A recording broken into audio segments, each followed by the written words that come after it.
Okay. Guess we're live. It's been a while. Hey, Anna. How's it going?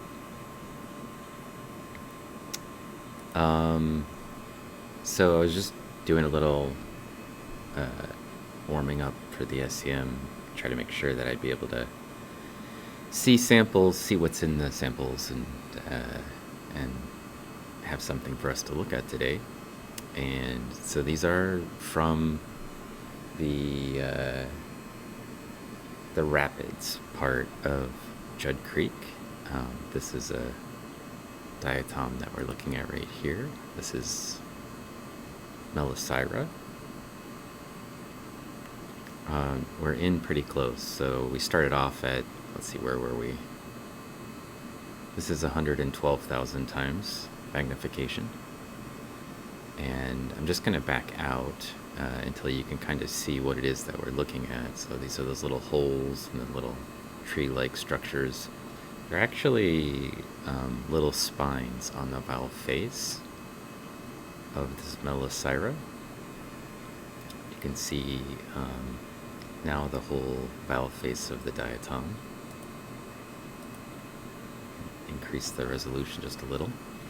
So this is just looks like a little pill, basically, in the light microscope. But none of these details are even visible in the light microscope. It just looks like it's a sort of a capsule, basically, with no details. But you can see it's got little spines all over the valve face, and some little openings on the valve face as well. And also some of these little holes here as well in the valve face. And hopefully we'll see an internal view, but I guess I can't guarantee that. Yeah. So I'm zooming out now a little farther. We're now at only about 5,000 times magnification. Still about 5 times more powerful than a typical light microscope. And you can start to see some of the other diatoms that are in these samples. So I'm just going to keep zooming out so you can kind of get a sense of the whole landscape, basically. And this is a diatom. These are all diatoms. This is Ricosphenia. This is Planathidium. It's a Nitzia. It's Melisira that we were looking at when we started. It's an Acanthidium. It's Cockanice up there. So it's pretty diverse, and I normally would expect that in a river or a creek sample that would have a lot of different kinds of diatoms present. But Melisira is present. I think these are Navicular. This sort of elliptical one right here is Cockanice. We'll take a look at some of those. And then I noticed when I was looking through this earlier that the sample actually has some really interesting Chrysophytes as well. So not everything that we're seeing in the sample is a diatom. I'm going to zoom in on one of those now so you can kind of get a sense of what they look like. In the most basic sense, they look like just a little ball. This one's not very interesting. It's just a totally round little one. And then they have one little aperture on them that's an opening where the organism sort of hides in this shell. So it's not a diatom, but it's another type of it's a type of golden brown algae. This is the Chrysophyte stomatocyst, so it's not the actual organism, but like a place for it to overwinter, basically, usually. And so there's a lot of these little round things in these samples, and some of them are kind of interesting. I have books on Chrysophytes in my lab, but I don't actually study them. This one's just really simple, but you can see there's sort of like a little tube-like extension coming out. It's another one that's pretty simple, just a little tube. But they can have really interesting ornamentation on them as well, sometimes. So, kind of a cool side note. Whoa, pipe train. What's happening here? thank you for sending out that link for Hannah as well, Pacific Plankton, and for giving the diatom genus guide. And Calethon, thank you for the subscription and the cheer and the resubscription from Radio Joe as well. There's a lot of stuff happening right now.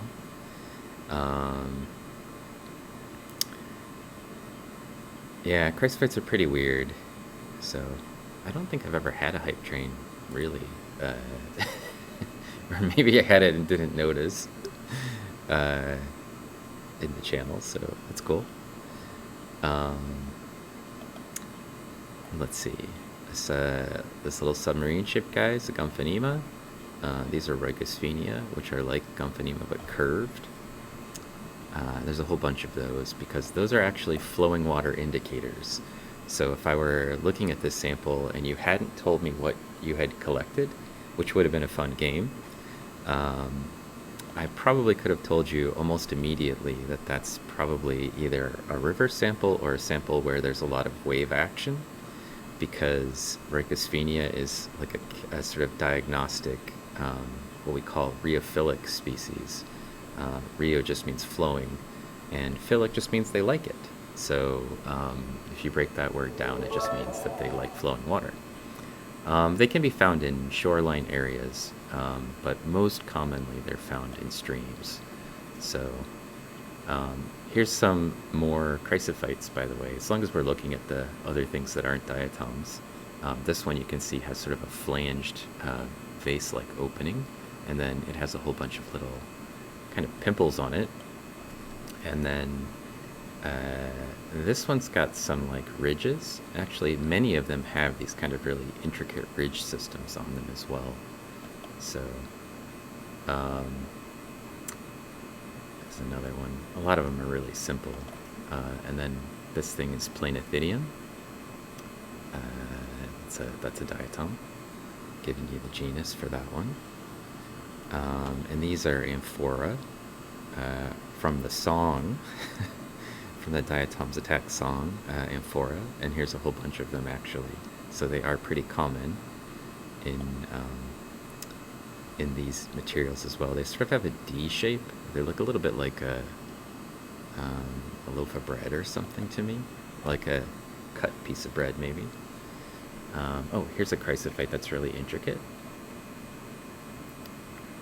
So you can see it's got these like little swirls or whorls on the outside of it. Somewhere there's an aperture as well. It may be this thing, but these little whorls or flanges on the outside are part of the intricate nature of Chrysophyte cysts.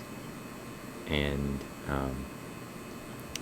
I would tell you species if I could, but the problem is that people generally don't know which species make which cysts for the Chrysophytes.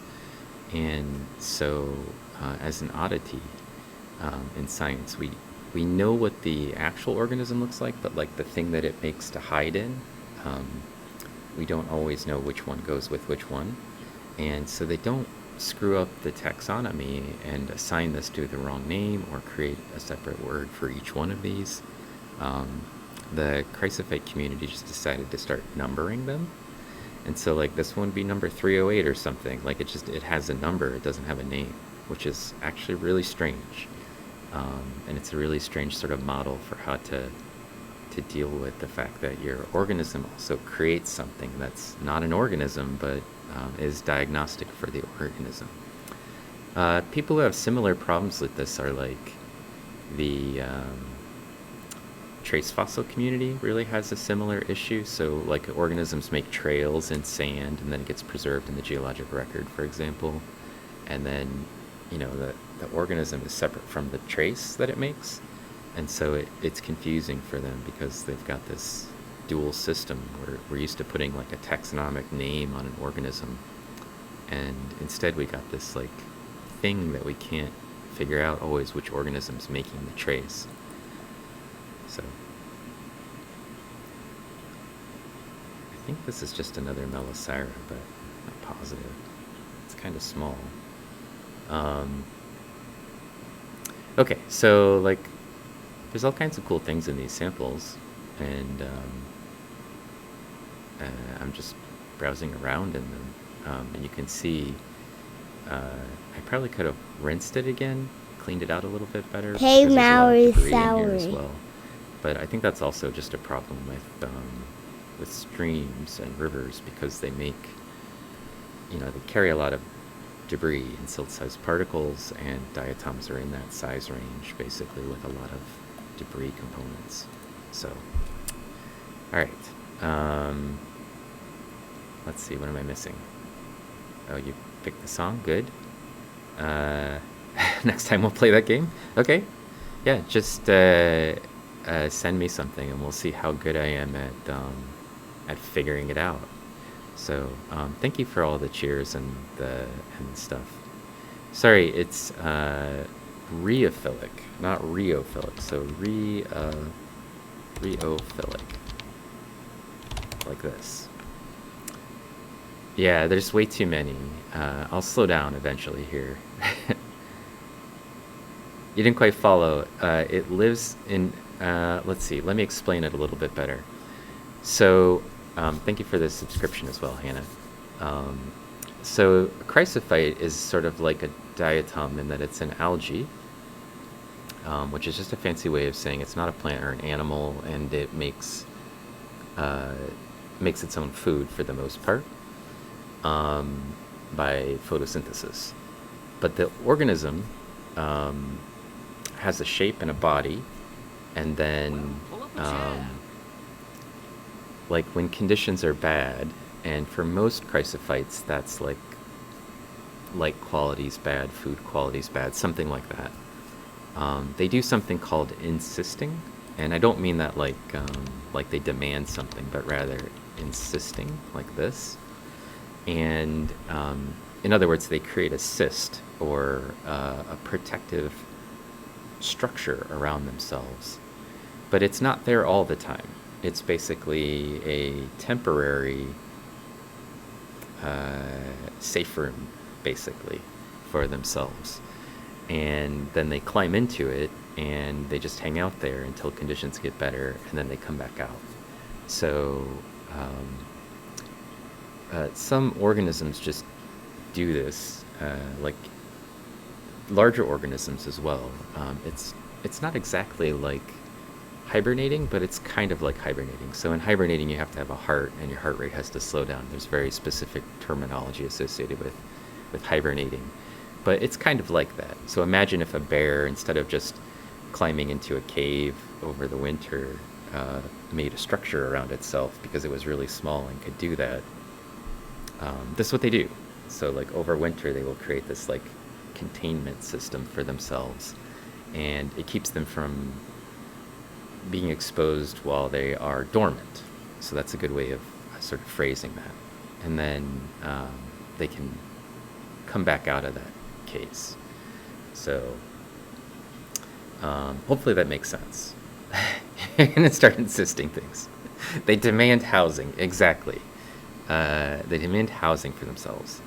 Yeah, like a seed, kind of, except for seeds are usually produced by one organism, and then it results in the creation of a different organism, whereas insisting is usually the organism protecting itself, and then that same organism comes out. So, I mean,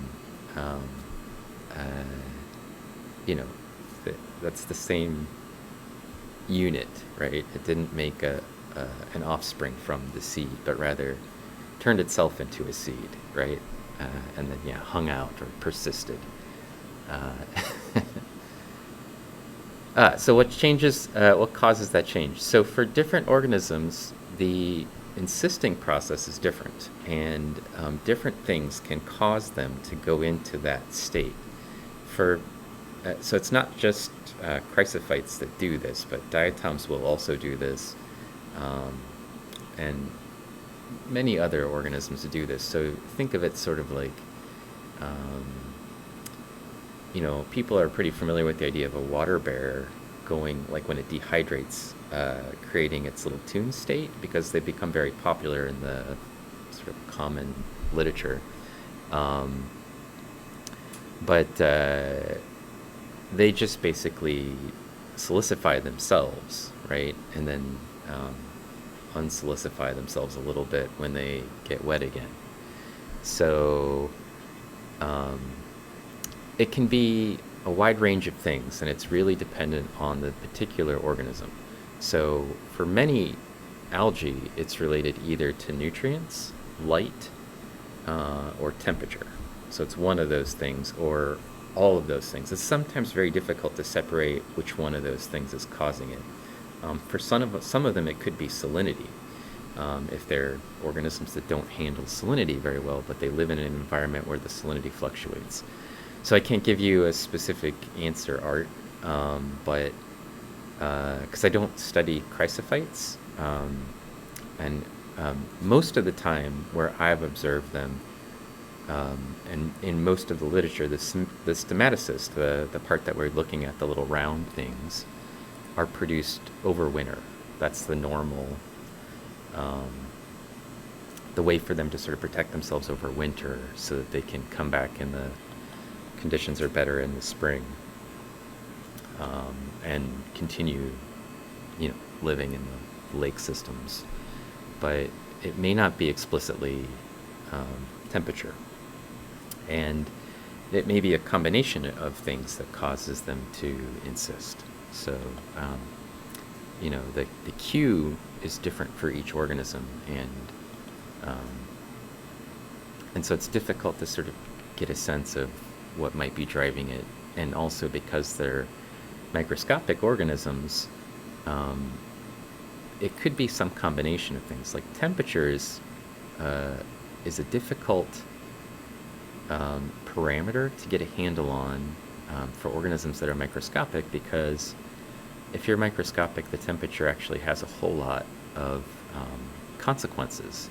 It affects things like the amount of dissolved oxygen in the water, and lake stratification in many cases is controlled by the water density. And so there's this like combination of things that makes it very difficult to disentangle. Is it driven by temperature, or is it driven by something like oxygen? When those are basically indistinguishable for us,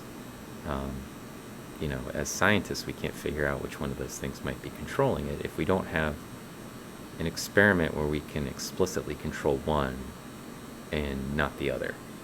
And the problem is that something like dissolved oxygen, you can't separate. Like, there's a limit to how much oxygen the water can hold. Although you could put it into an environment where the oxygen is low, but the temperature is still high, or something like that, if you had the ability to control the environment. The problem is that many microscopic organisms, when you put them in controlled environments, behave very differently. And they don't behave in their natural manner. And so it may be very difficult to force them to insist, for example, because something about the artificial environment that they're in is just not a factor that affects them. So the diatom that we're looking at right here is a Gomphonema. Just get back to the what we're looking at. This is amphora over here. This is amphora, probably inariensis or pediculus. This is a Gomphonema, however, and I know that because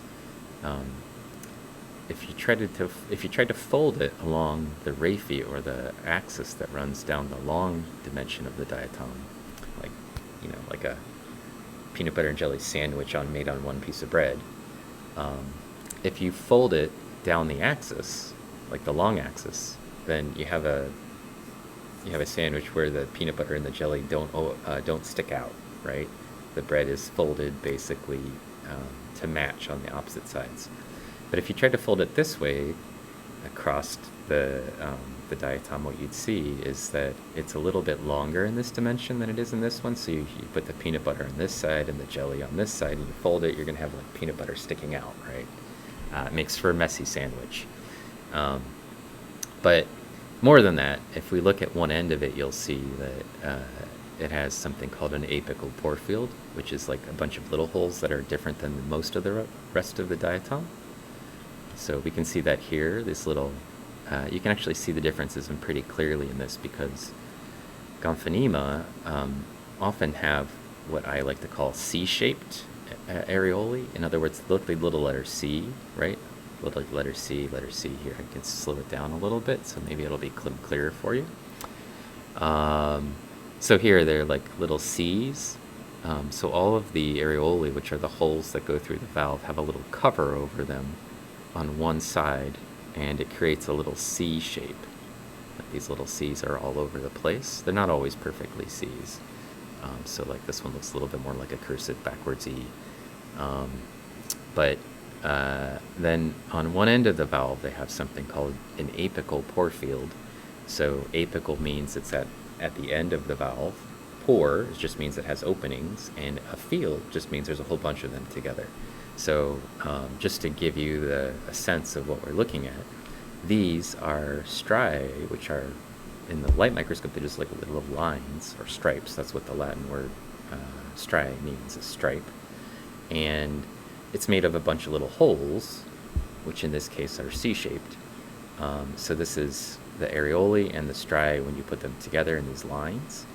And you can see that there's something very different about the ends of the valve here.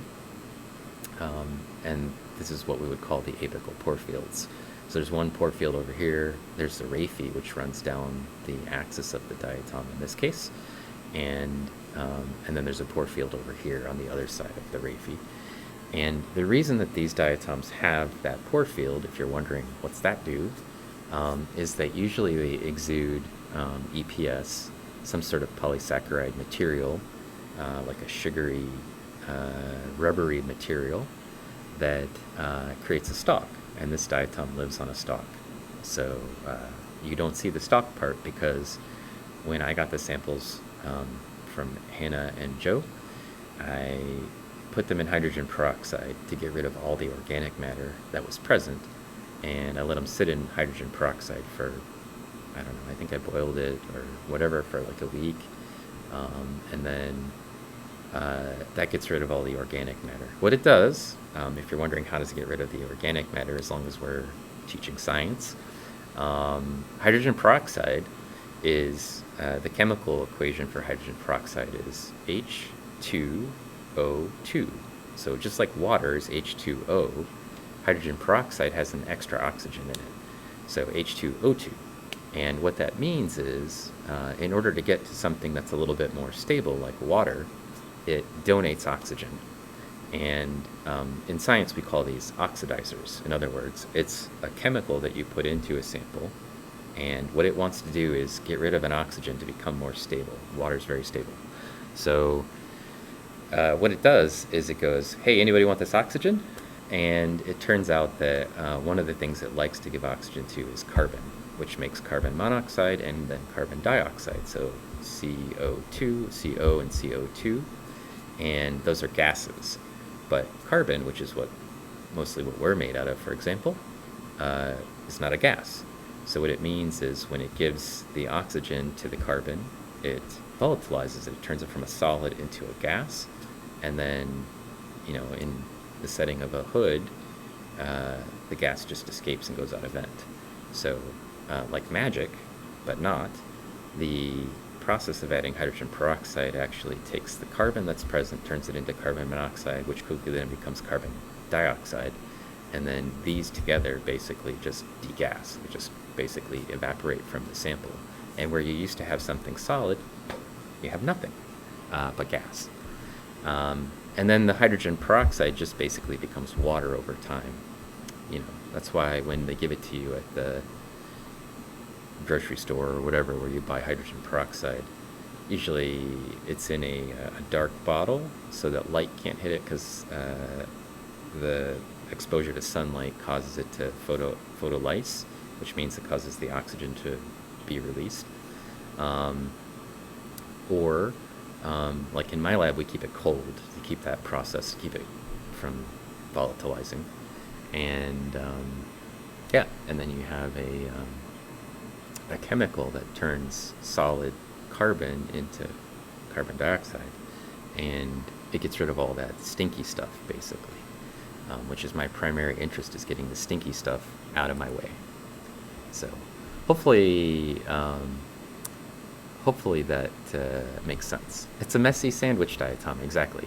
So I usually just refer to them as asymmetric diatoms. In other words, you can't fold it symmetrically in both directions.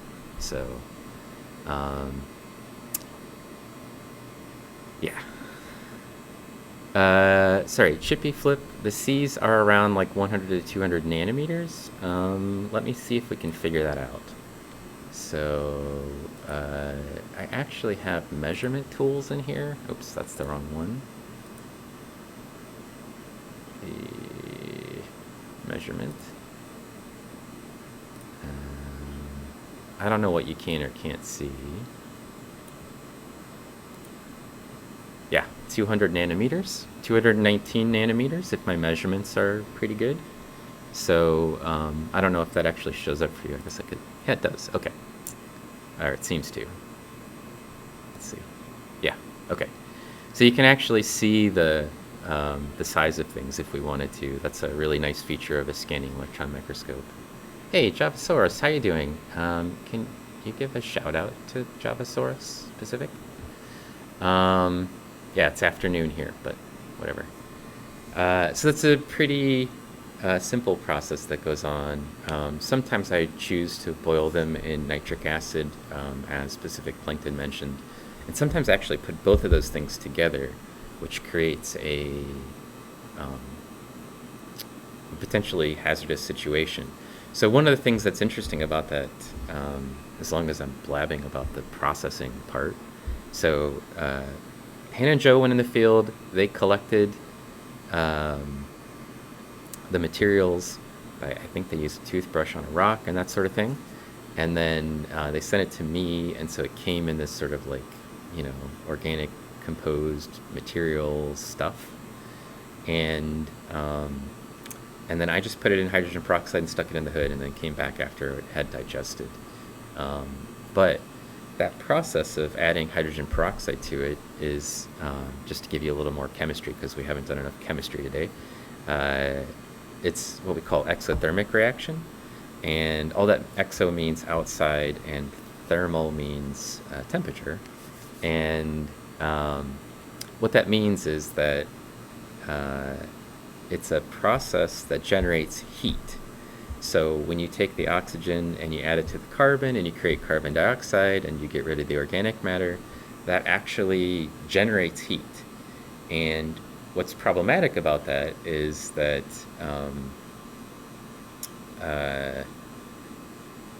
chemical equations almost always speed up when you add heat. And for this particular process, if you heat it up, it speeds up.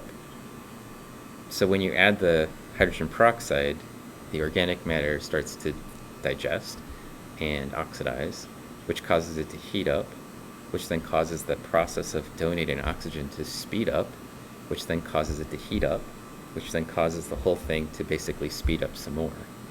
And so it is the opposite of a cool process. It's a hot process.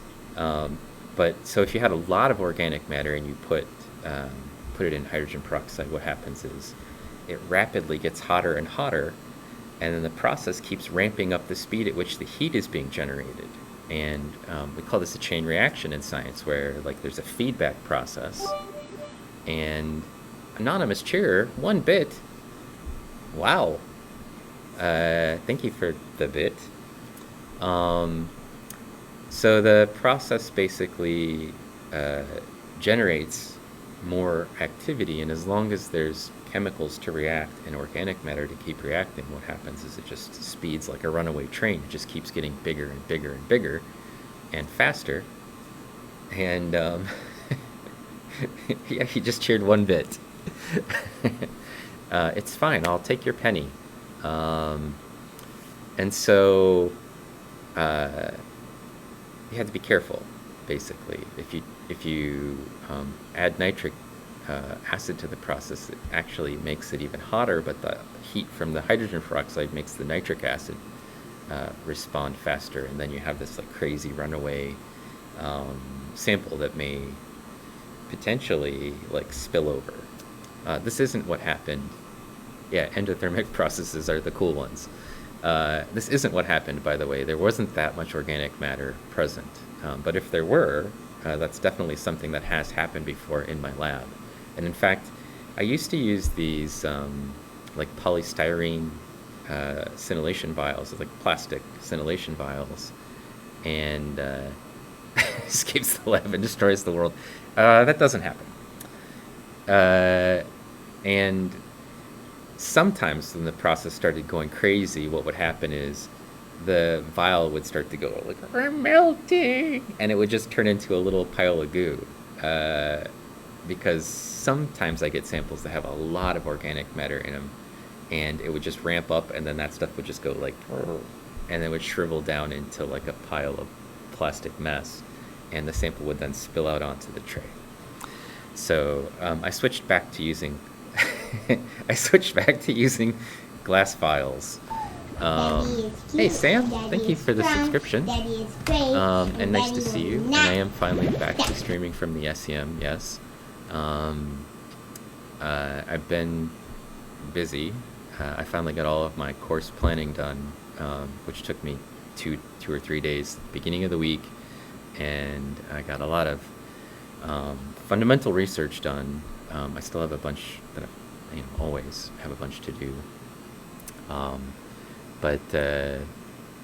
So I am streaming, and I also wanted to point out that I haven't been doing a bird streams because we weren't allowed to feed the birds.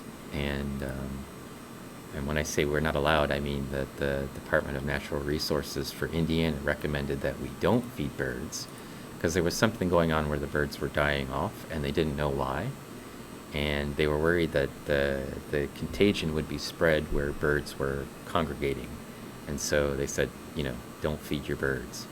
So I still have some birds that will hang out, around my feeders and in my yard, even if I don't feed them. But more birds show up when I feed them. And I don't know if anybody was following this, but when I stopped putting bird food in one of my bird feeders, a house wren moved into the actual bird feeder. So for one of my bird feeders, it's now a bird house, and I don't know if the babies have emerged yet. The little wren stands on it and sings still pretty much every day, and so I don't want to fill it with food.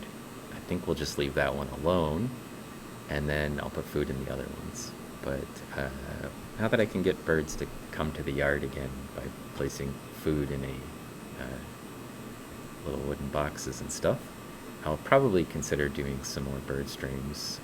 If you've been missing my Sunday morning bird streams or whatever, I will try to get back to doing some of those as well.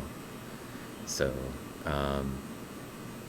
we just haven't had any big storms or anything come through, or I've probably done another storm stream. Those are fun. This little diatom that we're looking at here is a very small diatom. This is Stephanodiscus. And Stephanodiscus are characterized by having these little holes that you see here, and then they start to get bigger and turn into kind of like pie wedges. But they go from the center of the diatom basically all the way out to the margin. And then typically they have a spine on these things that are called interfascicles or costae. You can see these here, little spines on the tips, and then around the outside edge there's usually mantophotoportula or marginal photoportula. This is a very, very small diatom though. That's total dimension for that diatom from one side to the other is just about 5 microns, and there are 1,000 microns in a millimeter. So 5 1,000ths of a millimeter, if you want to think of it that way, or I guess we could try to convert it to meters, but it's going to be a very small measurement. It's a very small diatom. It's probably Stephanodiscus minutulus, but I didn't really carefully stop and analyze it to species. It's definitely Stephanodiscus. We can also zoom in and take a look at this Planathidium while we're here looking at diatoms, and I'm giving you genera. names. So this is Planathidium, and I know this is Planathidium because it has a structure on the valve in the central area right here, on one side only, called a cavum or cavum. It's just like a depression where there's no striae.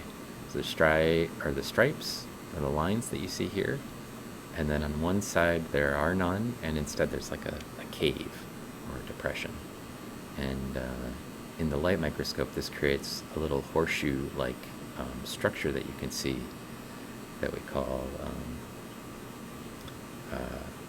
Hufeisen, the German word for horseshoe-shaped structure.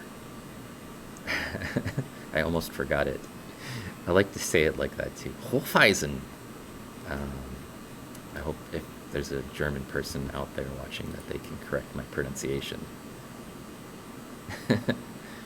Hofeiser in touch, okay. Hofeiern. Thank you, Java.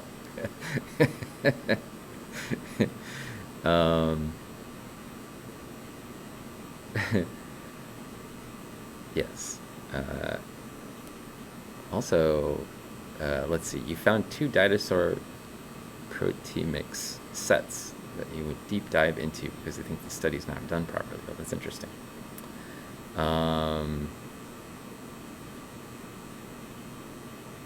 Yeah, you did a pretty good job of guessing, Chippy Flip. Nice job eyeballing that. Okay. So, let's see. Sorry, I'm trying to read the chat, and I'm actually out of practice at reading chat because I've just been basically blabbing. Blabbing I'm good at. So, let's see.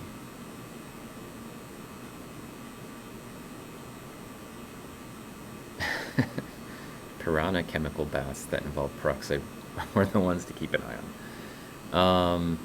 Anyway. A pile of goo. Sorry. Right. Pacific Plankton mentioned that they get smaller as they get older. Diatoms. So let me rephrase that. Within a species, so like we think of species of I don't know, people or fish or something. They start off little, and then they eat, and they get bigger, and then they eat, and they get bigger, and they get bigger and bigger and bigger, right, until they reach some stage where they stop growing, which we consider to be maturity, and then they just sort of stabilize at that size and keep living at that size. Not all organisms function that way. Lobsters, for example, just keep getting bigger until they can't get enough energy to physically keep molting and getting bigger, and they also live forever if they, if they could. But eventually they just kind of collapse at making themselves bigger. They can't get enough energy to, eat enough energy to actually get any bigger because of the body mass balance issue. But for diatoms, they function the other way. They have a rigid skeleton, and so they can't get bigger. They can't grow to be bigger. What happens is when they first form, they're at their largest size, and they construct their offspring through a process called binary fission, or basically splitting in half. And everybody's sort of familiar with this from probably like elementary school science, where you saw an amoeba go from one amoeba into two amoebae by binary fission, by just becoming two things, right? Where the nucleus splits and then the rest of the organism splits and then just splits into two. Well, diatoms have this like rigid skeleton, and so in order for them to split into two, what they have to do is make themselves just a little bit longer, and then they start forming one of their skeletons inside the existing skeleton, right? Because otherwise they'd pop open and their insides would be the outsides, right? Stuff would eat them, or they would get attacked by bacteria or something. So they just sort of slide themselves open a little bit bigger by adding girdle bands, which are sort of like duct tape that holds them together. And so So they'll make themselves a little bit bigger, and then they'll form a new valve, like one facing this way, the way that their existing valve does, inside on this side, and then another one on this side on the inside, you know, run a dividing line down the middle, and then they basically pop apart into two diatoms. And what that means is the bigger valve is basically creating a identical smaller valve to the valve that the one that's over here, right? It stays the same size. But the smaller one has to make a smaller valve because they fit inside each other like petri dish lids.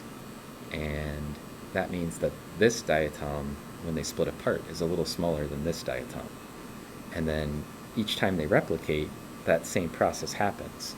So part of the diatom population stays the same size every time they replicate, and part of them just gets a few, you know, like a few tiny little, probably nanometers, smaller.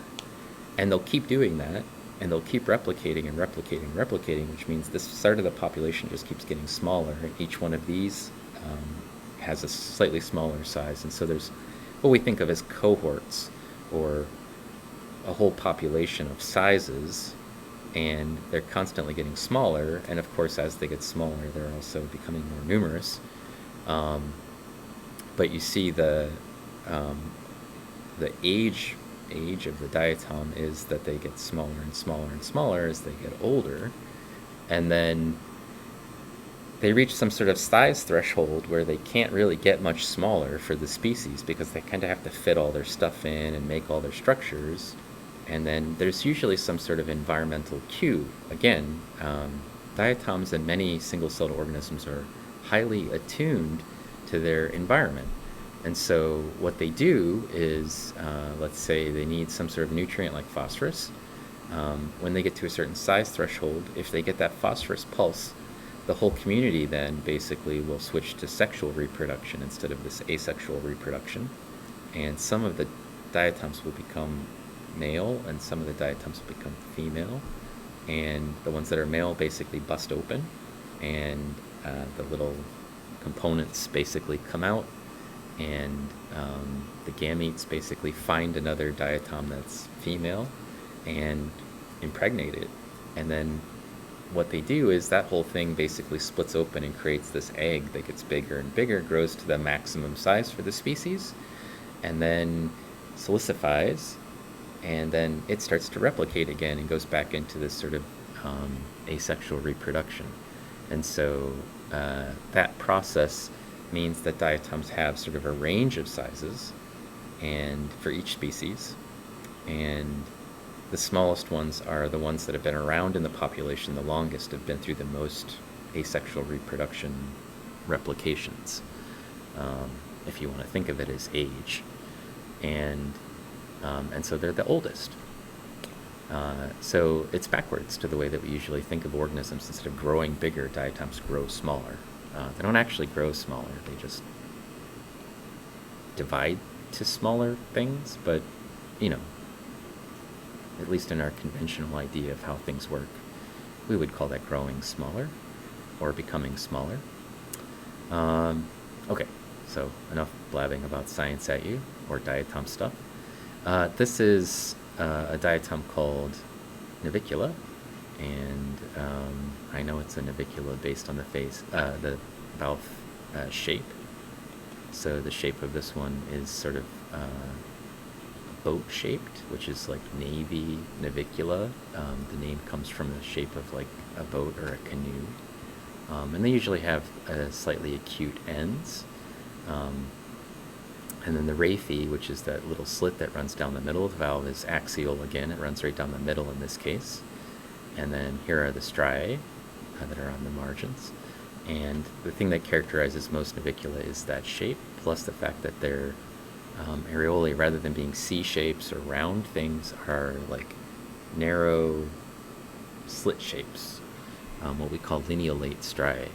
And these lineolate striae are diagnostic, basically. So if it's symmetrical, you can divide it or fold it across the middle and along the middle axis in either direction, in two directions, what we call bilateral symmetry. Plus, the raphe is axial, plus it has striae that are lineolate areolae, then it's probably a Navicula. It doesn't have any other features. They're pretty kind of bland diatoms in my opinion, but they're really challenging taxonomically usually because they, when you first start, you think, oh, this diatom just looks like all these other Navicula. Like they all look pretty similar. And then the more you stare at it, the more you realize it doesn't look like any of those other ones. So eventually you get to the point where you just get frustrated because you can't find it, because you start to see all the things that separate them in detail when you start looking very closely at them. And then, you know, it's challenging to identify as a result. So hopefully that makes sense. Okay. Take a photo. Oh, I forgot to take photos. Sorry. I'll take some photos eventually here. So, diatom duct tape. Yeah, it's sort of similar, haploid diploid cycles. So, hey, Tropical Geek, how's it going? Why is there a girl in the overlay? Oh, that's Hannah Rebekah. She is a musician, and she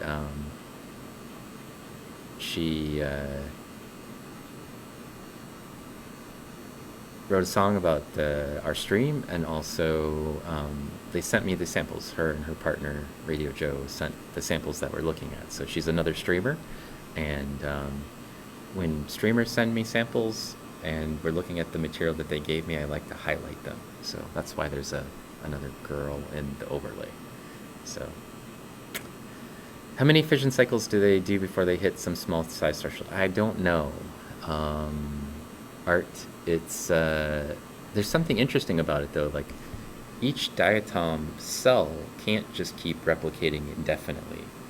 I think they did some sort of analysis and they noticed that after about 28 or 32 or some magic number, the cells just lyse, like they just can't replicate anymore, and they stop reproducing, which means that the population gradually gets smaller and smaller all over, right? Because the bigger ones basically stop replicating after 20-some replications, or 30-some replications, and then the next size class down stops replicating, and then the next size. So basically the entire population gradually starts to shift. So if you're looking at like a population tree or something, it starts all clumped at the top, and then the pulse sort of moves down through the population, and then they all replicate. And oftentimes you see this in, if you were to plot them as a like a frequency distribution curve, you would see that pulse move through the population, sometimes across the span of a year or 2 or 3. And then you'll see like it becomes split.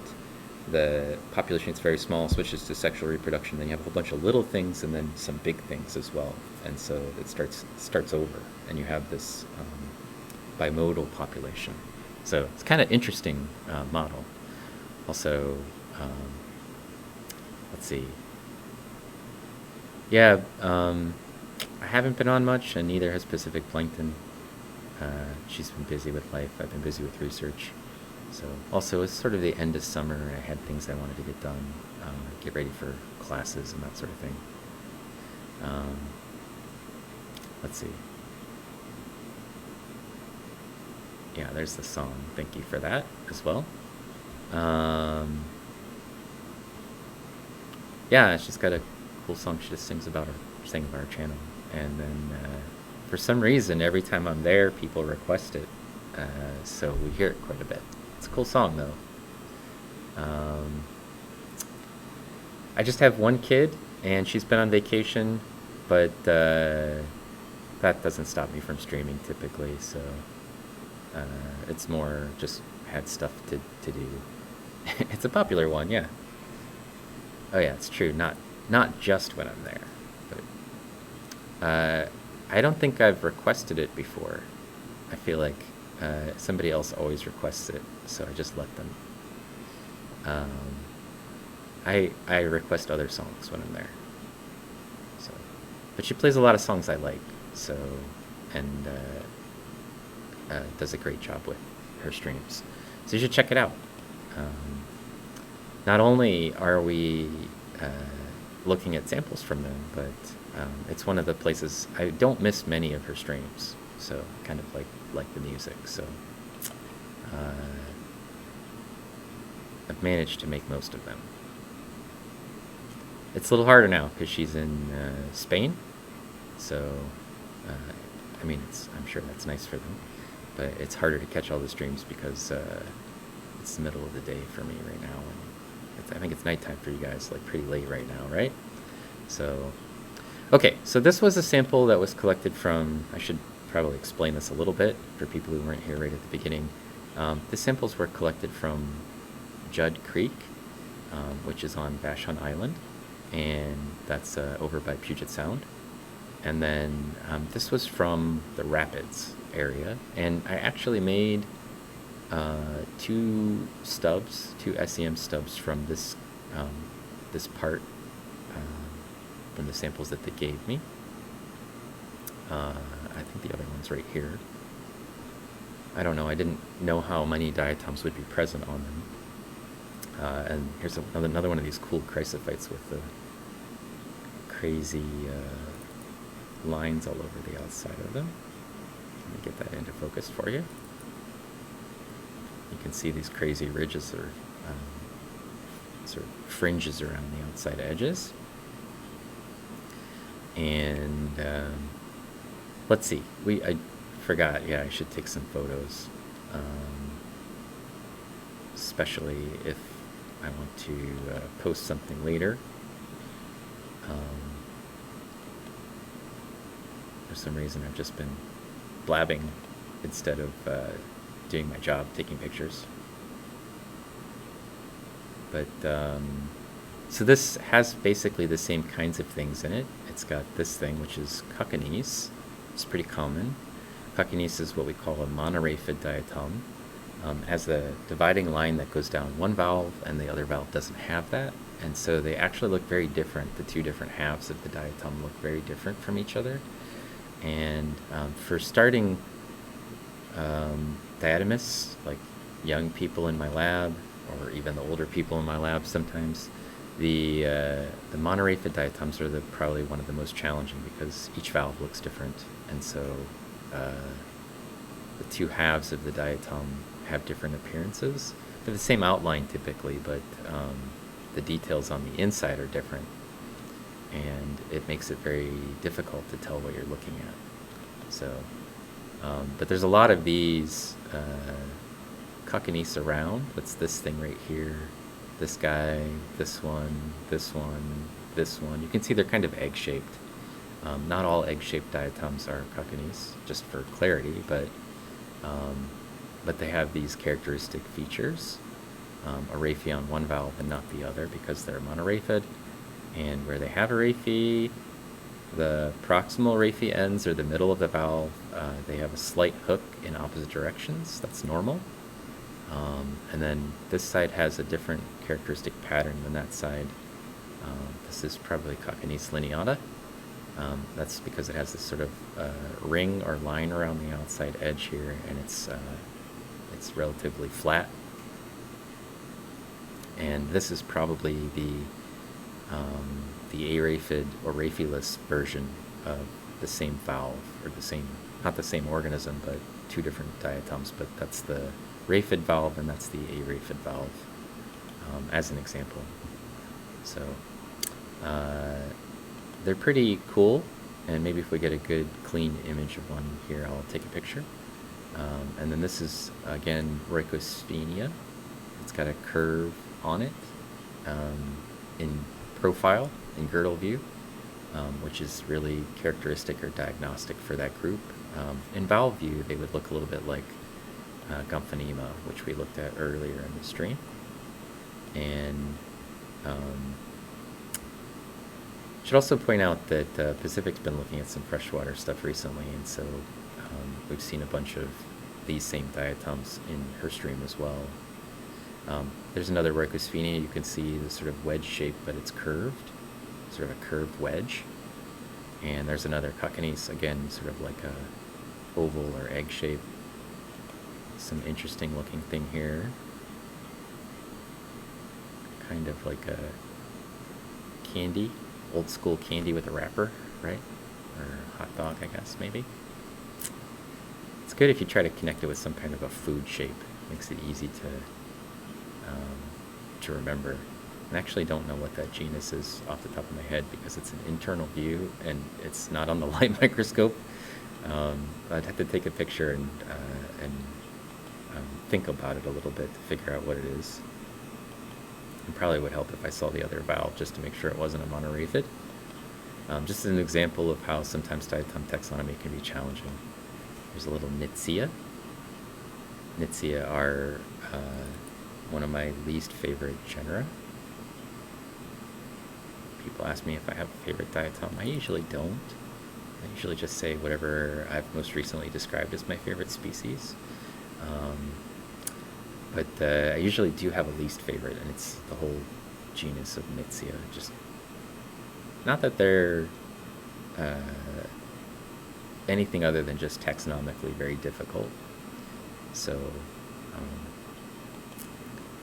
it's not their fault. It's our fault.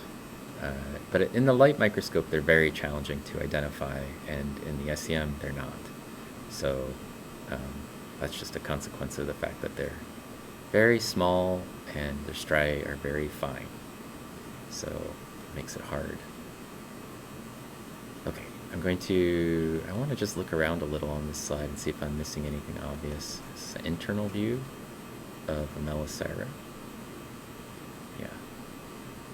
So we saw a Melisira when we first started. It's hard to see because it's dark in there. Well, electron dark in there.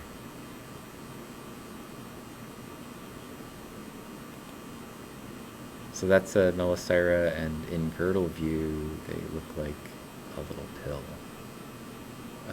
which I saw up here somewhere, hanging out. A little girdle view version of them, or side profile view version of them. But you can see the sort of mass of diatoms that are present in these samples. Let me slow it down and we'll just take an overview picture. So here's the beam, and in a scanning electron microscope, the electron beam is just moving across the sample very slowly. When you're taking a high resolution image, it moves very slowly. When you're taking a low resolution image, it moves very quickly. So just to give you an example what I mean, when we're moving around, the reason it looks kind of fuzzy, like an old school TV, like this, is because I need to be able to move quickly, so it's drawing the image by scanning across it very quickly, and so the beam needs to move very fast for me to see things move. If I change the speed to something slower, I get a much higher resolution image, but it takes a lot longer to draw it. So it's building this image live, and if I had to wait for this whole thing to draw before I moved to the next field of view, it would take forever for me to look at a sample. So I usually try to find some sort of mid-ground with respect to speed, which is like on my SEM usually like a 3 or a 4. And then when I'm moving around, so I can see but it's not fuzzy. And then when I go to take a picture, I usually slow it down to something like a 7. And this takes about 3 minutes to take a picture. If I set it on speed 8, it usually takes about 10 minutes to take a picture. If I set it to speed 9, it usually takes a half hour to take a picture. And if I set it on speed 10, it takes an hour and a half to take a picture. So for a single picture, 3 minutes is usually what I consider to be an okay wait. And then you can just click this and it'll just start building the image for us. And I can actually see what chat had to say. So let's see. I've only stopped in a handful of times. Handed music streams are excellent. Yes. It's 8 p.m. Okay. Oh, you're going to stream after this one? Okay, good. I'll raid you. I'll bring my people over. That'll be good. That song must be put in the start scene. I was going to use it as the starting music for the channel, but then Hannah said she was going to record like a clean version of it for me, and then I don't think that's happened yet because they've been busy. So, okay, let's see. Diatom Food Association game, yeah. Do you need more samples from Wisconsin? I mean, I take samples from wherever for the streams. I've been kind of,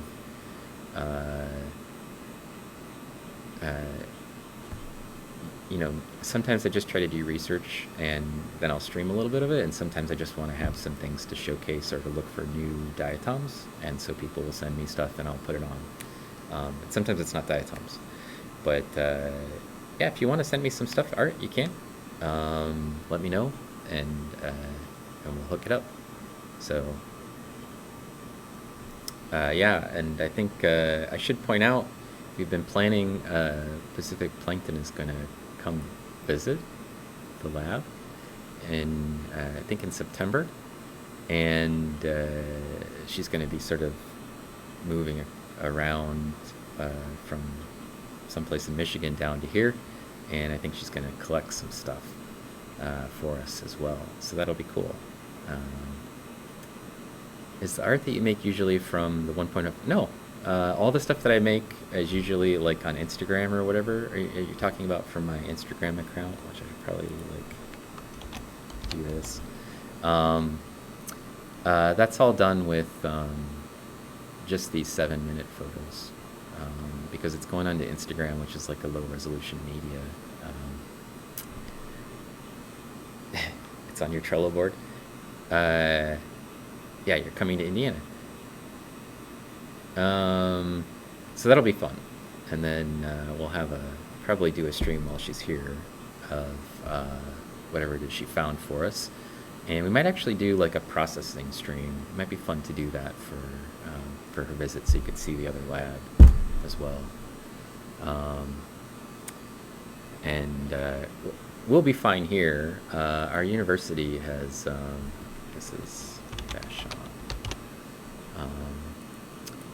Our university has decided that they will start the semester with students just wearing masks again, and I think it's very likely. Let's see, where is my stuff?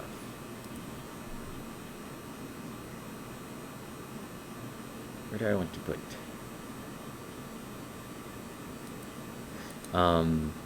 It's very likely for our semester that we'll end up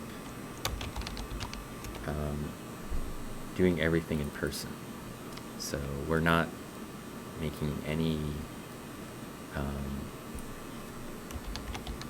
real, like the students aren't being forced to be vaccinated, and we're not doing any real kind of enforcement other than they have to wear masks. So, and I think if it's 2 people and they're both vaccinated and they're in like a contained room, we can go without masks still, but like on campus in classes, that sort of thing has to be masked even if you're vaccinated.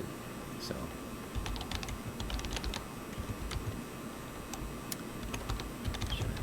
Creek Rapids, and then so I don't think that we'll lock down.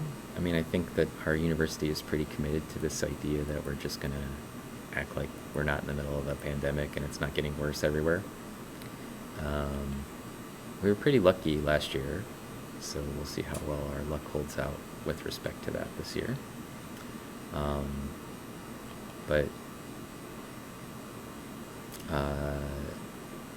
pretty likely the labs won't be shut down. I mean, we haven't really been shut down since the spring, when it first occurred, when we first found out about it, and we didn't really know enough about what was going on with the pandemic to make good decisions. So I don't know that they're still making good decisions, but they're making decisions. So, and our classes are being like, we're required to teach in person, so we're not allowed to have any online components right now. I mean, we can have stuff on Blackboard, but You're not allowed to actually teach through Zoom. You've been asked not to do that, or told not to do that, maybe. So I'm not sure why. I'm sure it's because it's some sort of, they want to have students on campus thing. Let's see. I need 170 maybe? A little too far.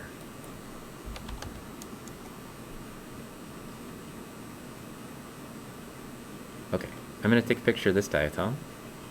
For clarity, this diatom is a star anise. This is an external view. This is actually the whole frustule. You can see the other valve is still present. It's overlapping a little bit right here with the valve that we can see.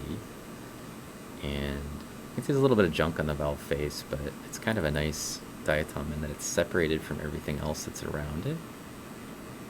And even though it's boat-shaped and bilaterally symmetric, as I mentioned, it's not a Navicula, and the reason I know that is because two things. The striae are not linealate, or lines that are basically perpendicular to the striae. In fact, they're little tiny holes or openings that are kind of like little tiny slits, but oriented parallel to the striae. And then this structure that's in the middle right here, this like solid white piece where there's no striae, is more generally known as a fascia, but in this diatom it's called a staros, which is where it gets the name star anise. And that name just means like cross in Latin, because it looks like a cross in the light microscope. So this structure, like this block, the staros, together with this the sternum or the raphe, makes sort of a cross shape, and it looks very much like a cross in the light microscope. It's pretty easy to pick out usually as a star anise. And I'm going to adjust the brightness because it's a little crazy bright on one side. And then I can take a little picture of this. And then we might jump over, or I might look at some of these other little things, but then we might jump over to the Judd Creek still water samples, or samples that were collected from the river in a slow-moving part. So we'll see what happens. Okay. Hey, Evilazzi, how are you doing?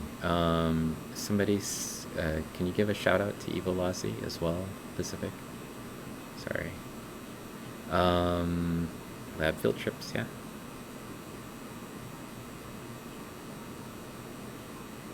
Best field trip is an SEM, yeah. Oh, the flights. Oh, okay, yeah. Same for Penn. Yeah, they'll probably still be around. The airline companies are in the same position. Teaching a lab in person this semester, yeah. I'm teaching 3 classes in person, but all of my classes only have 4 students in them, so they'll be really small. Yeah, they're really concerned about the students deferring because it's gonna, they're all in budget crises already. And the main reason they're in budget crises is actually because, when I was in high school, all of the universities were getting support from the federal government, and then the Reagan administration and the Bush administration sort of came through and took all of the support from universities out of the federal government entirely and pushed it onto the states. And states just don't have a lot of great budget, always. And so, what happened is the funding for the schools just dropped, and then all of the schools now have much higher tuition rates than they used to have to compensate for the fact that the federal government's not contributing anything to them anymore. And so this results in basically problems for universities associated with the state budgets. So when the state can't give them a lot of money, then they don't have a lot of money. So it's like this process of basically taking the federal government out of universities that's resulted in the sort of budget crises that we're in regularly in most places. So anyhow, That's a diversion, but boom, we're going to take a picture. Starnice.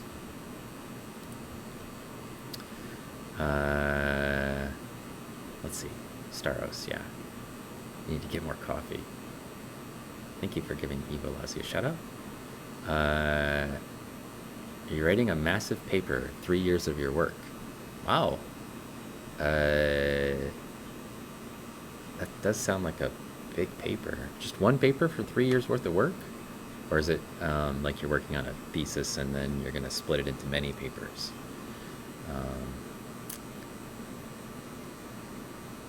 I've been fortunate, especially during the pandemic. I have a lot of colleagues who've been working on things on massive paper, that have had me on as co-authors, and then I've managed to still be able to write a little bit papers on my own during the pandemic. I have a lot of research that's kind of built up, and so I just mentioned in my Discord I have 3 new papers coming out very soon, all 3 of them, and then I have something like 4 other papers that are submitted, and we're just sort of waiting to see what's going on with them. So I'm looking forward to those, sort of seeing what the results are for those. But yeah, so I think maybe in the last, like since the pandemic started, or I guess if we put the deadline at like January 2020, from January 2020 till like last week, I have something like 18 publications, which is just a ridiculous number. I had 11 last year, and then this year I'm at 5 plus 3, so I guess it's 19 publications. So I have 5 out already, and then I have 3 more that are accepted, and then there's 2 that are pending, corrections, and we'll see where they go, but probably will be accepted, and then we'll see what else we manage to write this year, see what I can get done before the end of the year. So it's pretty productive for me. I also am teaching 3 classes. I taught 5 classes in the spring, which is a unusually large number, and then to compensate for my overloaded semester in the spring, because somebody had retired and I took on their classes to help out the department. The chair just allowed me to teach 3 very small classes.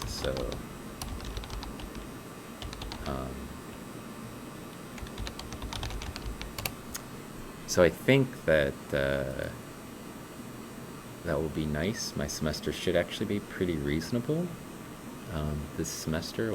Like I said, I have 3 classes, but they each only have like 4 students in them, so which is much fewer than I usually teach. So one of the classes I'm teaching for this semester coming is diatom taxonomy, which I taught last semester, but I have a bunch of students that are interested in. I have some new graduate students that are starting with me, and Laura, who you've met already, and Sukanya, who you've met already in previous streams, are taking the taxonomy class because they haven't been trained in diatom taxonomy formally before. So that's a Cuccanese, that's an internal view, that's the aeraphid valve. And then, let's see, I'm teaching Sedimentation and Stratigraphy, which is a geology class that deals with sedimentary rocks and how they form and how we measure them and analyze them and determine environments of deposition from them. And then my other class for this fall is Large Lake Systems, which is one of my sort of signature courses for graduate students, where we are looking at the world's largest lakes. So the Great Lakes, the East African Rift Lakes, Lake Biwa, Lake Ohrid, Titicaca, they're all on the table.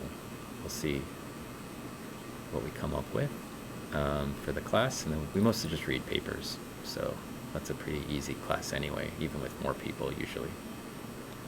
So this is a Gomphonemoid, but I don't think it's Gomphonema. I think it's Gomphinella. It doesn't have a... Oh, maybe it does have a stigma. Maybe that is a stigma. Maybe it's a Gomphonema.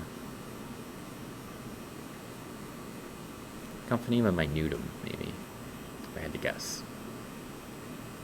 It's a little guy, just a barely visible stigma.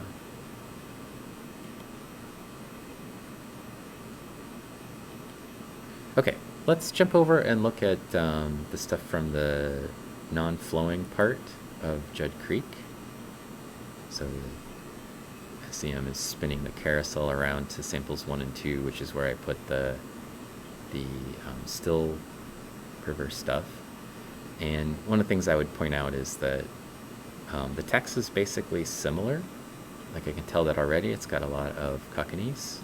Here's cockneys, amphora, many of the same things that we saw in the previous sample. And that's because it's the same river.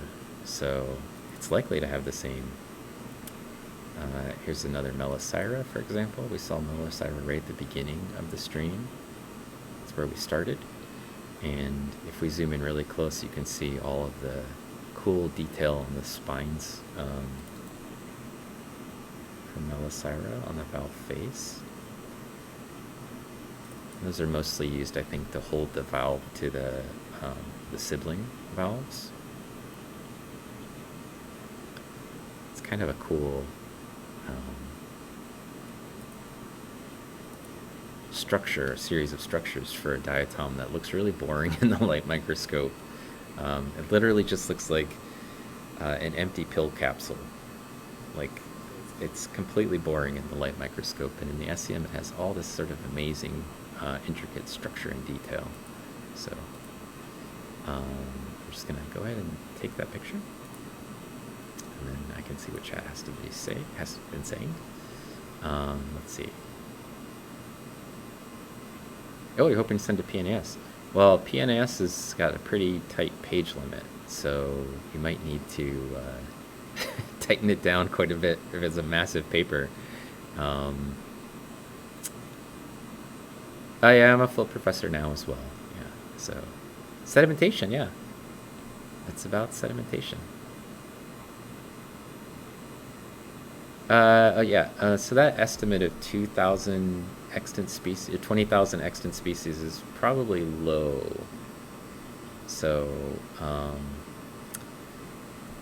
the most likely scenario is that there's probably hundreds of thousands of species of diatoms, and that we've just been lumping things together, that if we looked at everything in the SEM and looked at it carefully, there's probably a lot more diversity. So most of the diatom taxonomy that's been done has actually been done in Europe. People have been analyzing diatoms in Europe for like 200 years.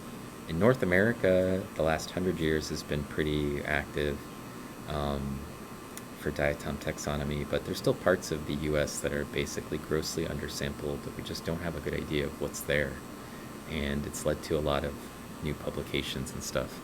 So my guess is, I think the number for North America has been calculated at being around 9,000 extant species.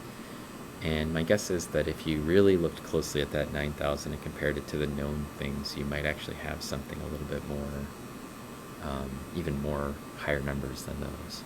So for North America, it's probably, ultimately going to end up being in the tens of thousands. And then just think, okay, Africa is just a complete black hole. Hardly any taxonomy's been done there. I mean, at the level that we would need to sort of sort things out. South America is also a bit of a black hole. It's still being sorted on a large scale. There's stuff everywhere. They do look a little bit like dancing guys, don't they?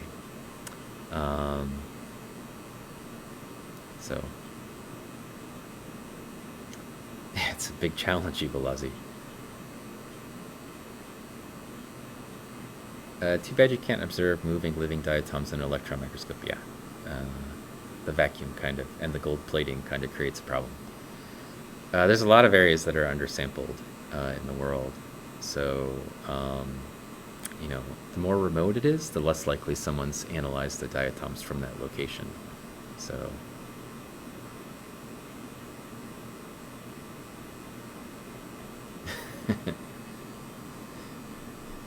yeah. This is the valve face of Melisira. It's probably Melisira variants, but I don't know that for sure. I can get it to genus. So here we can zoom out. You can see it's actually a round guy. It's a centric diatom. And maybe we should take a picture like this as well of the whole valve.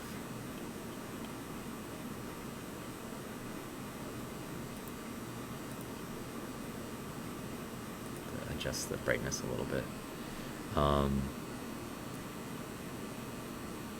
Just so that we can get a sense of where we were looking at, right? That's kind of a nice thing to do, zoom in on an area. So take the overview of that whole diatom so you can say, oh, it's like this little part we were looking at that inset. So yeah, the exploration part of the diatom taxonomy is, you know, it's exploding always. So, you know, I've named new genera, I've named, I don't know, maybe 12 or something new species.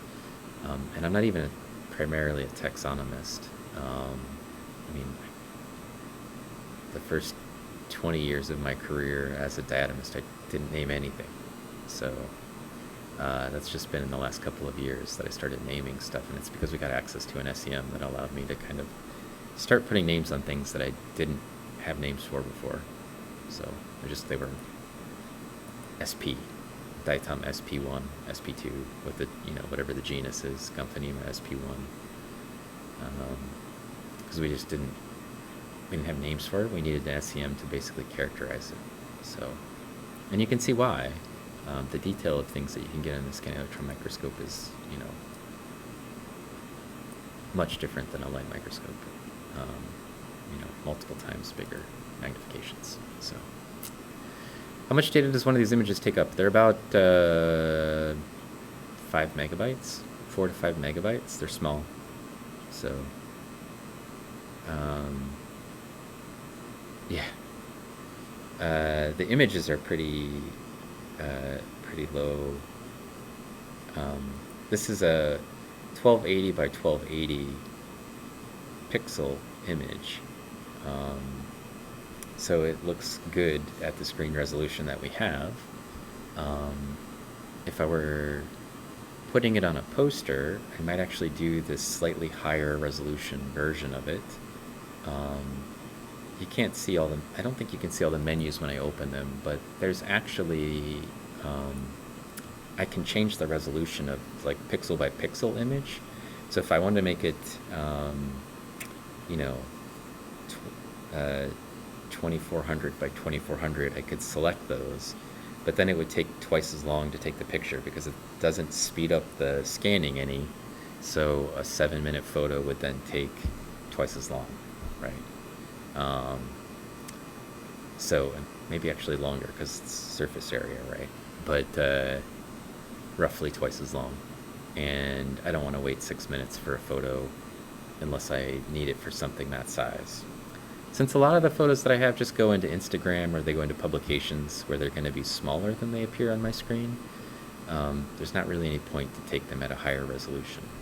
You know, just kind of adding extra data and making the image super large for not a lot of reason. And when we first started streaming, I actually had the image resolution set a little bit lower, like whatever, 1080 or something. And we could take the pictures a little bit faster, and then when I bumped it up to a higher resolution for my images, my lab assistant Mallory was always complaining, oh, we have to wait a whole 3 minutes instead of 2 minutes. And I don't know why, but she got frustrated with the fact that we had to wait longer, a whole minute longer, for the same image. But it's actually making a bigger image, right? So it's useful. Why is it processing so slow? It's actively scanning. Yeah, it's not processing. You're getting it at the speed it's actually putting it out. It scans slowly so that you get more detail. It just, yeah, for people to see what a diatom looks like. If it's for publication, I usually do like higher quality stuff. This is overview. Or if it's for a poster where I need to make it bigger. But it's not usually, like for streaming purposes, it's not usually like a reasonable investment to have stream a photograph that takes longer than 10 minutes to take. I feel like it's just, you're asking people to sit through a lot. That is another one of these crazy chrysophytes. That's not a diatom. That one has crazy little flanges all over it. And I know Pacific Plankton keeps telling me to take a picture of it, so I'm going to take a picture of one of them.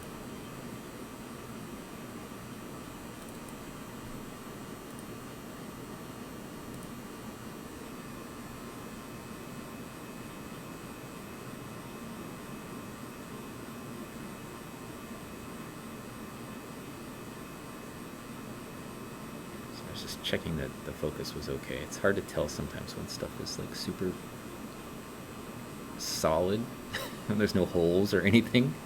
It's kind of hard to tell. I think that's all good.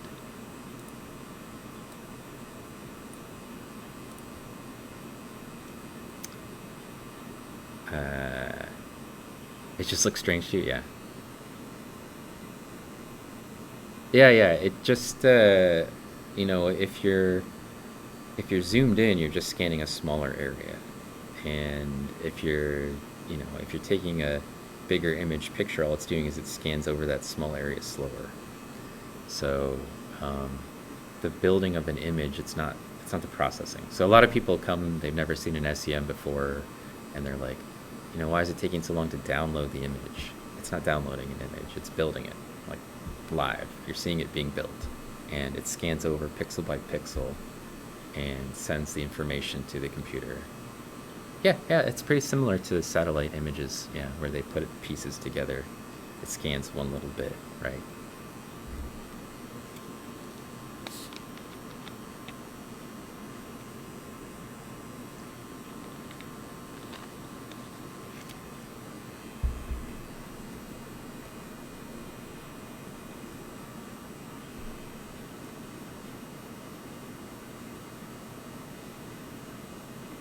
One hour, 33 minutes.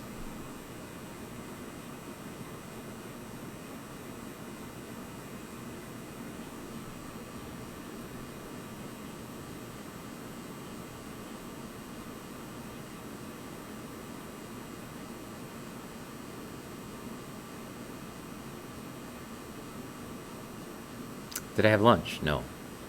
I did not eat today. I did not even eat breakfast. Stream days I just forget to eat, usually. I'm busy trying to get stuff done. I came in early, I had to prep samples, and then I ran to my office and I dealt with I have a contract that needs to be pushed through, and then so I was working on that, and then worked on an Afro Simbella manuscript a little bit that I've been neglecting for 2 years, and then I was like, I gotta get in there and set up the SEM and prep OBS. I haven't streamed for 3 weeks or whatever from the SEM, so all the OBS software had to update. And anyway, just run from one thing to the next, and then it's time to go home.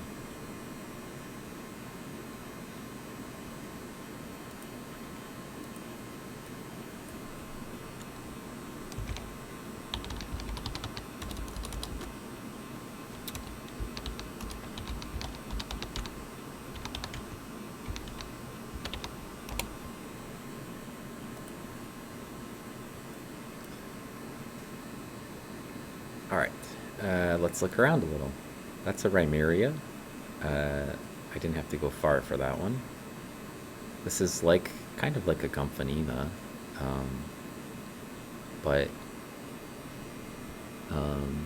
what you see is it has this little bump right here, like it's pregnant, or it's swallowed something. So the rest of the diatom has sort of like a nice normal outline, and then this thing has like a weird bump on one side. And this is probably Rimeria sinuata, just guessing. But it's also a rheophilic indicator, like the Rheucosphenia. So if I saw this together with the Rheucosphenia in a sample, I would be like, that's a river sample. Or something where the river comes into a lake, or river comes into the ocean. I would have immediately guessed that I'm looking at a rheophilic sample. If there's a bunch of this, and a bunch of the Rheucosphenia, which we saw in the other sample, and I'm sure there's some in here. Here's one, sort of like arched wedges. Here's another Rheucosphenia. Sorry, that's a Rimeria, I mean. You can see it's got like a bump on one side. I would have immediately been like, this is a river sample. So, or flowing water sample, or something where there's a lot of wave action. So, it's a dead giveaway. Those ones, I just see them and I go, oh, I know what this is. Here's some more of these crazy Chrysophytes. There's a bunch in here. This one? You can really see there's the aperture, the opening where the organism crawls out when they're done. And then it's got these crazy little fins that go around the outside edge everywhere. That's not the one we were just looking at, but it's pretty similar. I think it's probably the same number. Whatever. Whatever they call Chrysophyte stomaticis. Created by the same organism. Right? That we just saw. It also looks like the fins are on the bottom half, but not really the top half of the Chrysophyte, which is really cool. I bet it'd be easy to identify this one. It's got a very interesting and unique aperture, and also the fins are only on the bottom half, like away from the aperture. So I think it would be really easy for me to look through my book and find it. Here's another crazy Chrysophyte cyst. You can see that this is obviously a bottom view of that same one that we just saw, and the little fins that are all over the surface of it here.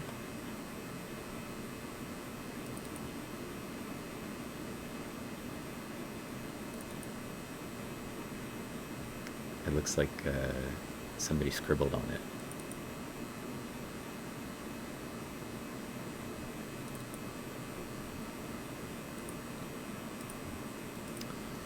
I'll take a picture of this one as well, because that's a cool pattern.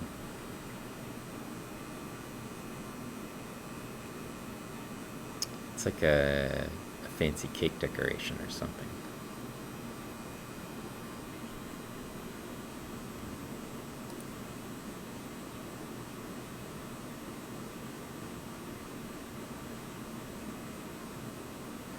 They just build these things and then climb into them. Yeah, they look like Christmas ornaments. That's what I usually call them. The whole group of Chrysophytes. I usually just, when I'm telling my students about them for classes and stuff, it's like, does it look like a Christmas ornament? It's a Chrysophyte stomaticis then. In fact, they even look like they have a little hanger, right? That the aperture kind of looks like a hanger that you would hang the ornament from. They're really kind of interesting. We're going to look this number up, and then I'll see if I can tell you what number it is in my Chrysophyte atlas. I'll dig it out, see what we can come up with. They probably built it around themselves, and then they built the hole to escape it when they eventually, yeah.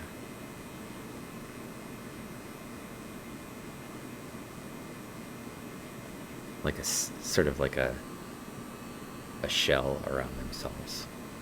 That's my guess. I don't know. I don't study Chrysophytes, and I keep threatening to have one of my students learn them you know, because I have all the books you need to identify them. And I know what the important characteristics are. I mean, and I've got an SEM. So I have all the tools. I just haven't had a student who wants to study them yet. And then I've got a ton of chrysophytes in samples besides this one. I mean, I've got samples that are just loaded with chrysophytes. Also, the chrysophytes, the individual organisms have like, so these are silica. The stomatocyst is silica. And then chrysophytes also will, the actual organism makes like scales, like kind of like a dragon has scales or a lizard has scales. They have little silica scales. And the scales get preserved sometimes in the lake records. And the scales then go to the actual organism, and they usually know what it is or can get it into the family or something based on the scales. So those are pretty cool. Why would they leave such a cozy home? I think they need food eventually.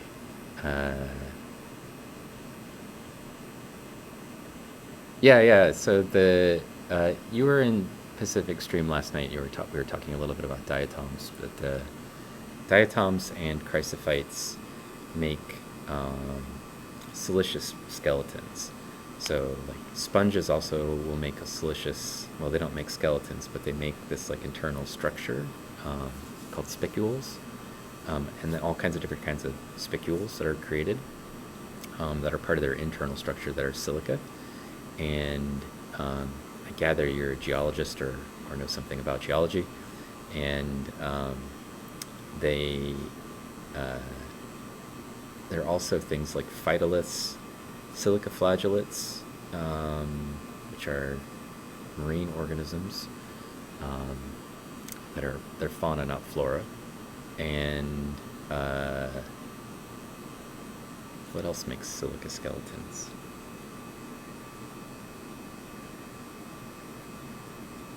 Oh, well, there's some forams and things that make their skeletons like agglutinated skeletons that are,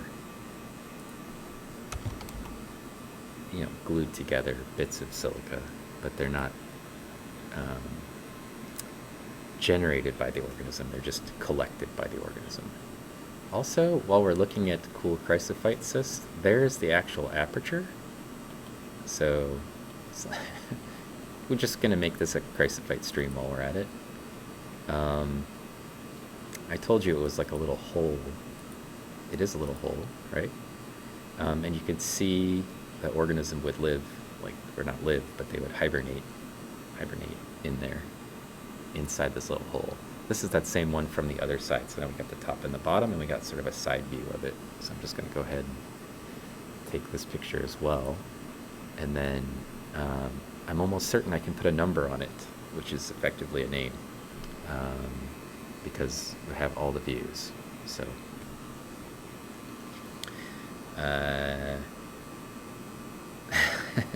like a Death Star. So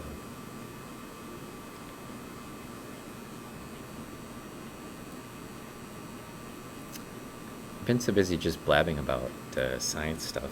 Didn't really ask much. A helmet to sleep in, yeah. Permanently attached helmet for months. I think they sleep in them for months, and then they come out.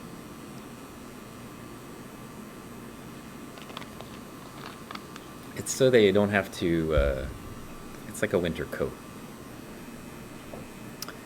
Probably they just, they have some way of detecting what's going on in the environment. It could be anything, yeah. Gee, it's like nutrients or temperature or whatever. Hey, Cordis, how's it going? A nice winter coat. I wish we were looking at the beauty of diatoms right now. We're looking at the beauty of a Chrysophyte stomatocyst, though. It's not a diatom. It's a diatom adjacent.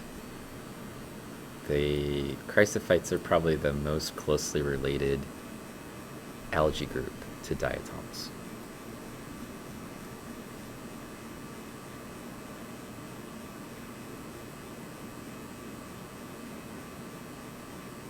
there's this terminology issue that I've been fighting with, which is like they call chrysophytes golden brown algae, and like when I was learning diatoms, I thought that diatoms were also considered part of the golden brown algae. Sometimes they're called golden algae, sometimes they're called golden brown algae, and I can't figure out like what's the difference. And I tried looking at all the resources, and they're not very specific.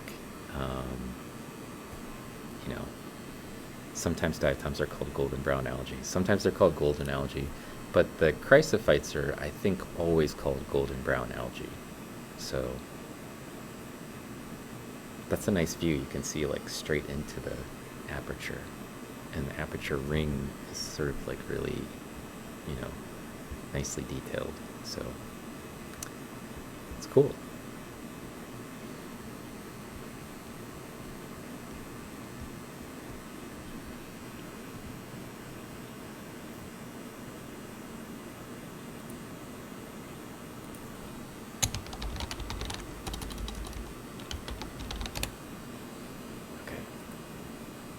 Let's look at some diatoms.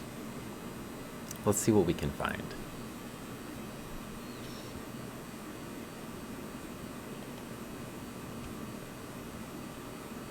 So, as long as we're pointing out diatoms that are rheophilic, this little guy right here, you can't see all of it, you can just see a little piece of it, I think is Henea arcus or Henea something, and that's also a flowing water indicator. So, not surprisingly, we have Vercusphenia, Remuria, and Henea, which are all flowing water diatom types.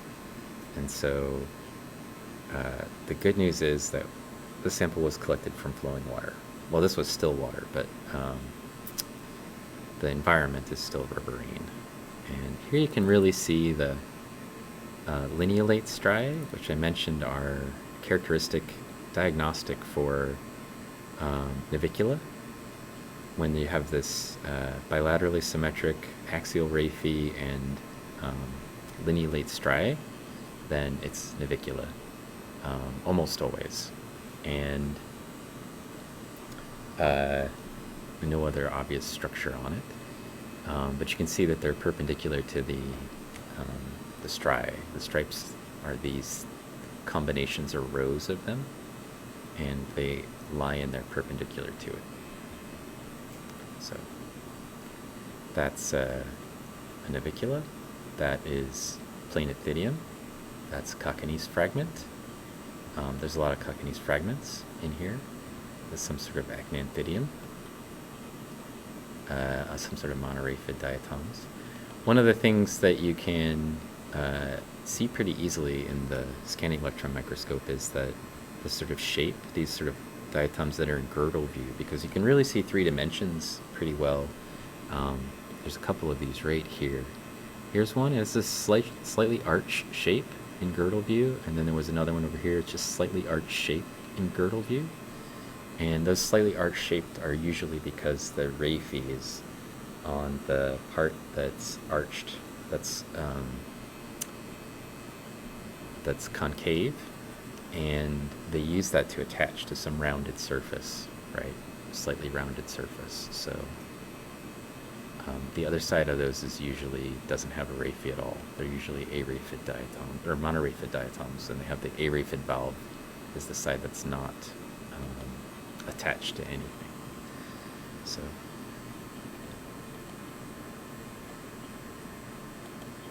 there's a lot of Cockneese. These Cockneese that are here, this guy, for example, that's one valve, that's the araphid valve of a Cockneese. As I mentioned, they're kind of like egg-shaped, and if you're wondering what do they, where do they live, these usually live attached to macrophytes. That's a science way of saying like plants and algae that are big enough that they, or create organism structures that are big enough that that they can attach to them. So they're what we call epiphytic, or they live epi on top of phytic, things that are plants or algae. So this is an epiphyte, an organism that usually lives on a plant. or algae, or sometimes other diatoms. And that's their normal behavior. So we usually see them living attached on the raphy side to something that's a plant or photosynthesizes. They use that extra surface area to give them some place to grow. It's another one of those cool chrysophytes with the aperture pointed towards us.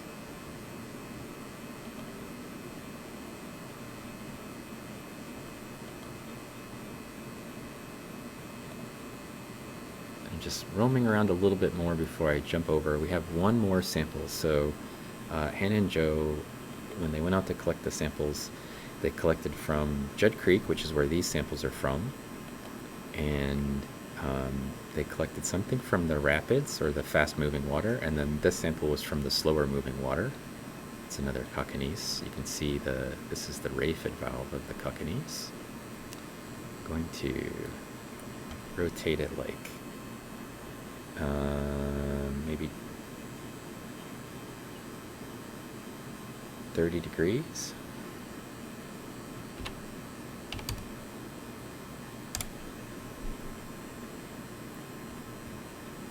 That was a pretty good guess. To try to get a little bit, because it's egg-shaped, to try to get a little bit more of it zoomed in. And then I'm going to take a picture of this one.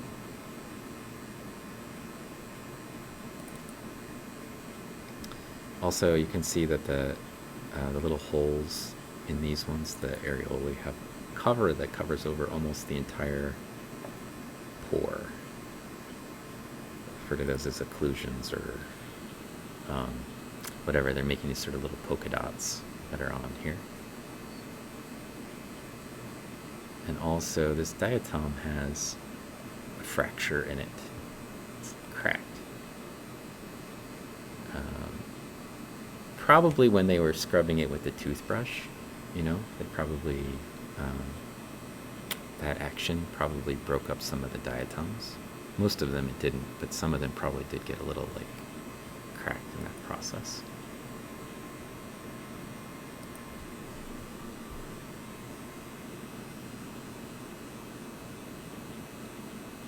But I think it gives it character, so.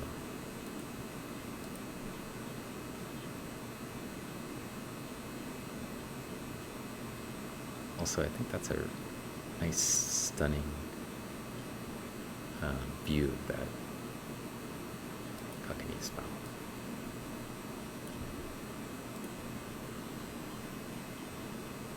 Yeah, cockanies.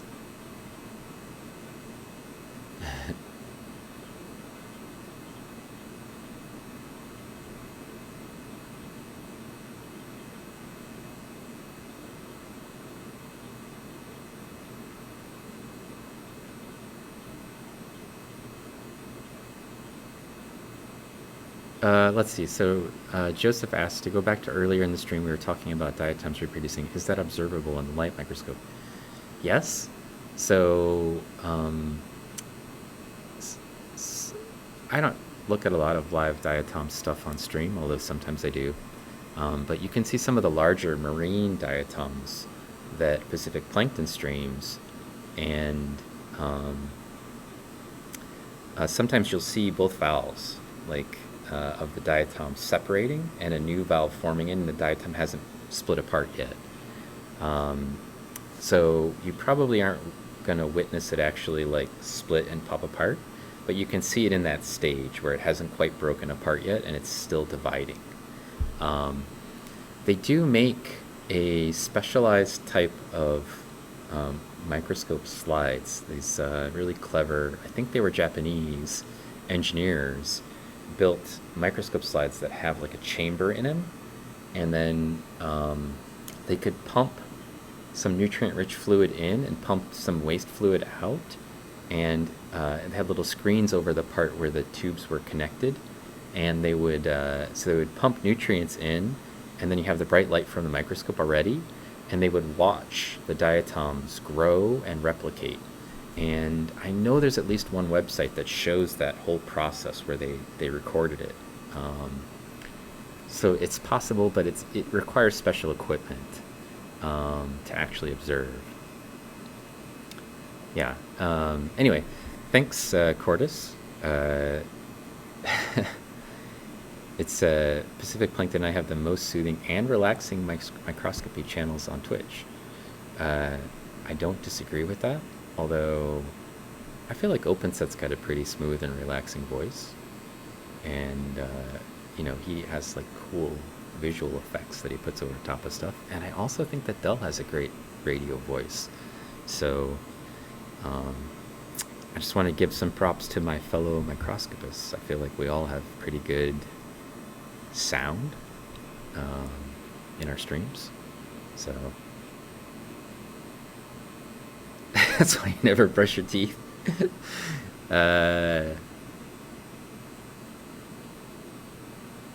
Are these smaller than the diatoms in Pacific Plankton stream? Not in the stream that she had last night, but in most times she has much larger diatoms because she's looking at the diatoms from San Francisco Bay. And marine diatoms are usually a lot bigger than the freshwater diatoms. So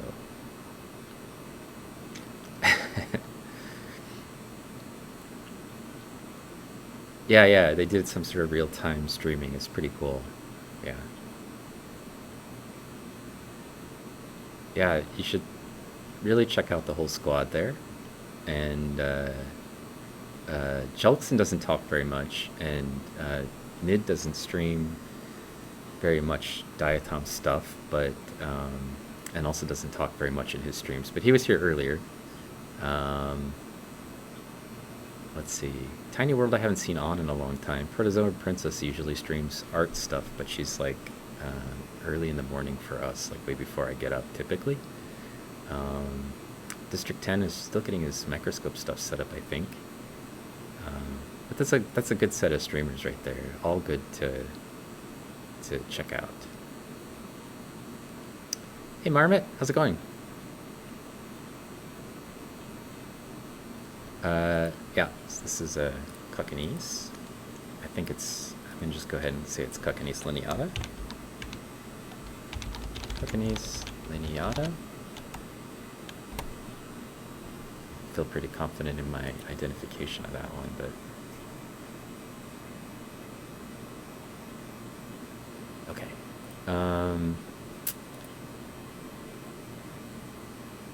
You know what I was hoping we would see that I haven't yet?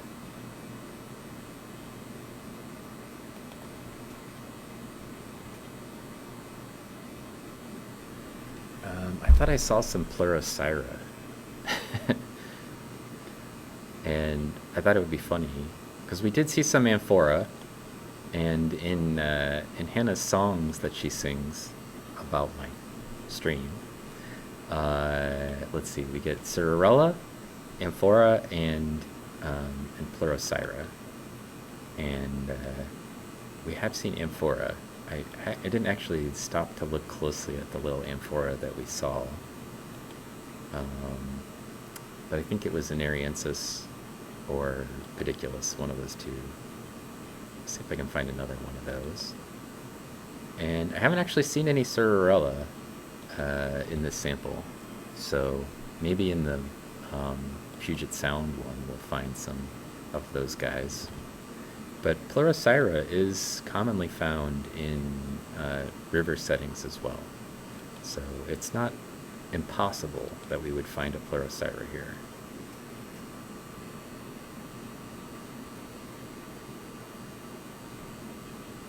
I forget which stream you were watching that that you got all those from, but I think maybe it was Mary's stream, and she was looking at stuff from the Wabash River that has Pleurocyra.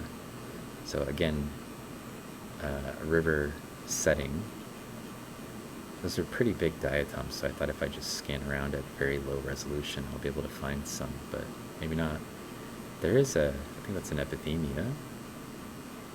Oh, no, it's a Cimbella. Yeah, that's a Cimbella. This one has like a weird... That's a weird combination.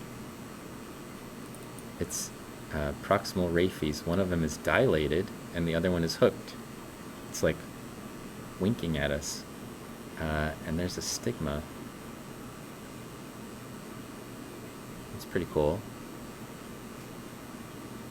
I think that diatom is Cymbella stuxburgii, but I'm not positive of that. It's a pretty big Cymbella. Although I thought maybe stuxburgii had more stigma than one. Something like stuxburgii, though. Definitely Cymbella.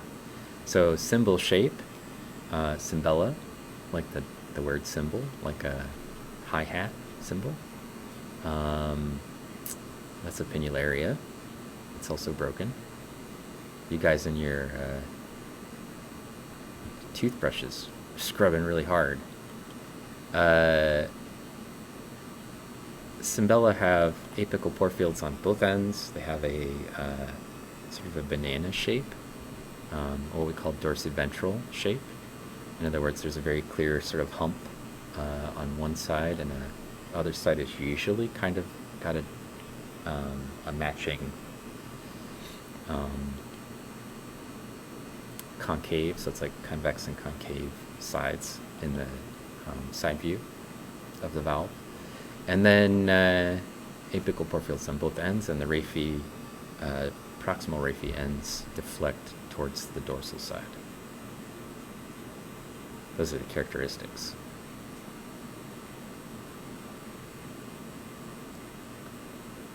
All right. It's like a lot of cockneys,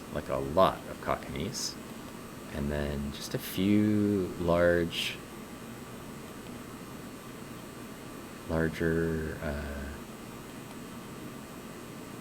naviculoids. I saw pieces of diplonese earlier, which I thought maybe it would be cool to get a clean view of one of those. But since there's a lot of stuff that's really similar between the still sample and the moving or rapid sample, I mean, there's less Rhicosphenia in this sample, and there's less, there's more cockneys, more like stuff living on plants, which is kind of what I would expect, actually, for something that was still water. But a lot of the total types of organisms we see are the same. It's a lot of little monoraphid diatoms that would live on plants, and flowing water indicators, and I did see some stephs in the other one. I haven't seen a lot of centric diatoms otherwise besides Melisira, which is also, again, typically a riverine species. So that group, Rhymeria, Rhicosphenia, Melisira, and we saw some Henea, I think. Like, those are all rheophilic taxa. So, and then a bunch of epiphytes, basically. Okay, let's go to sample 2, see if there's anything in that, and then we'll just jump over to the beach sample that you guys collected as well, and see what, there was a sample from Lisabuela Beach, and we'll take a look at that. I just made one sample of that one, but I think that's a Navicula. See? Lineolate striae. I'll try to get it into sharp focus for you. Lineolate striae, in other words, the lines that are there are perpendicular to the striae, and bilaterally symmetric. So those two things in the sort of boat shape outline will get us right into Navicula. Easy to get it to genus, hard to get it to species. Cockneys, here's that little Chrysophyte again.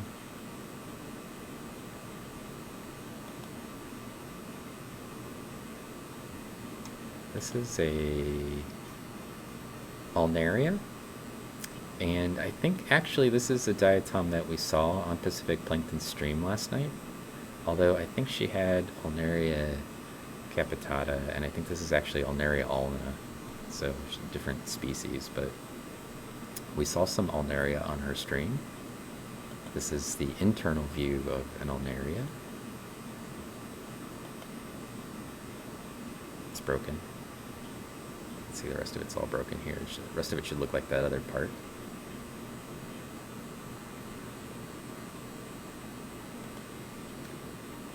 And this is Epithemia,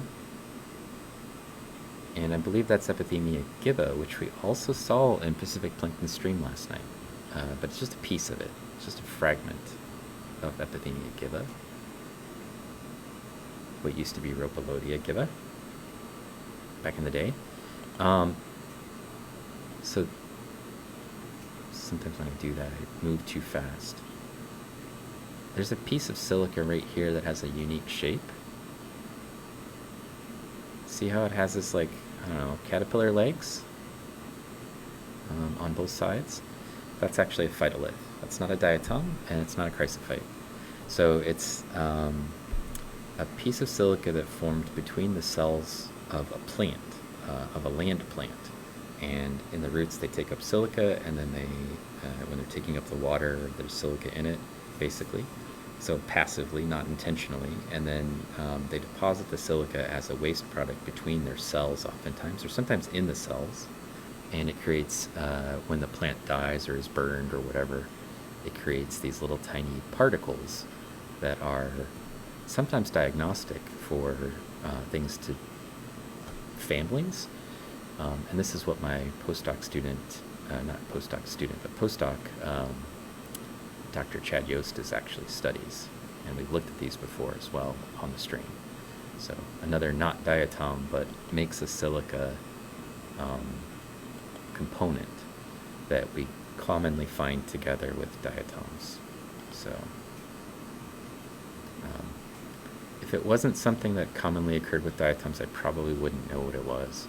And if I hadn't spent the last year or so with Dr. Yost in my lab, I probably would have a much harder time identifying it as a phytolith.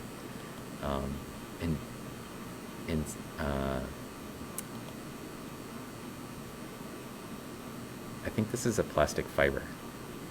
It could be a piece of a toothbrush. It could be some of the toothbrush hairs or something, or plastic fiber that came from the toothbrush. But that's a fiber. I think it's plastic. It could also just be in the water. There's a lot of plastics in the water. So that's a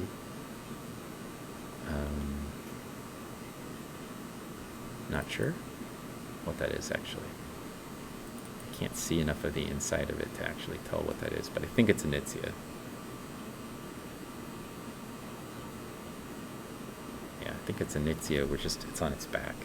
I can't see any of the detail.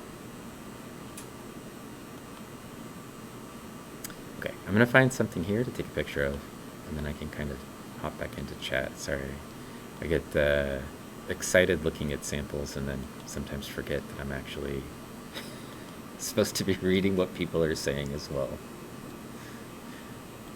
Forgive me.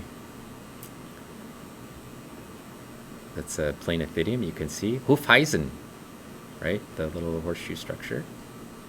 And it's next to a Chrysophyte. They're friends.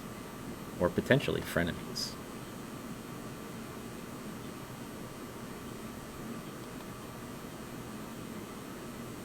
Just trying to get them both in the picture.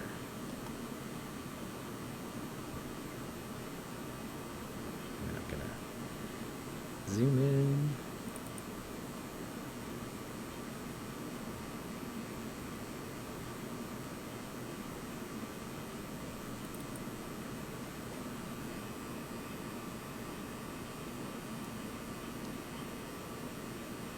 Now you can see the cavum, and also this one over here is the same thing. These are Planathidium, is the genus. And we're not seeing the outside view, that's the inside view of the diatom, but on the outside view you'd be able to see that the striae, which have these sort of like costi-like structures or ribs between them, have three or four rows of holes associated with them. So it's like a mesh screen basically over top of this on the outside of the diatom. You might be able to see some of them if we zoomed in on it, but because of the nature of the way that it's sitting, we probably won't see much. So, all right, speed 7. I'll take a picture. It's been a while since I posted anything. Delicious plastic. Yeah, Chad. Lisa Buela. Yeah, thanks for hanging out, Eva Lazzi. Good luck with the paper and with PNAS. Tiny pile of silt. Yeah, but it's in the shape of, like, the inside of a plant. So, let's see.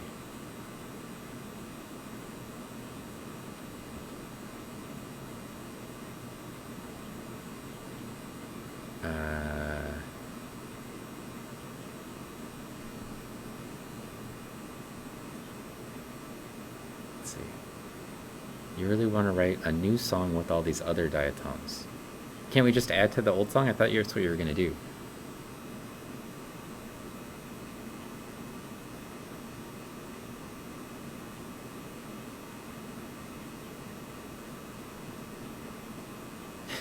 We're scrubbing hard. Yes, there's one Diplonis that we saw that looked like glasses that I posted. That was from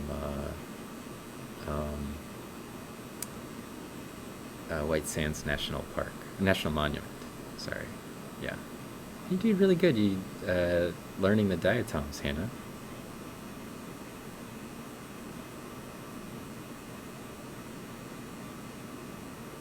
Yeah, you just had spatulate ends, yeah.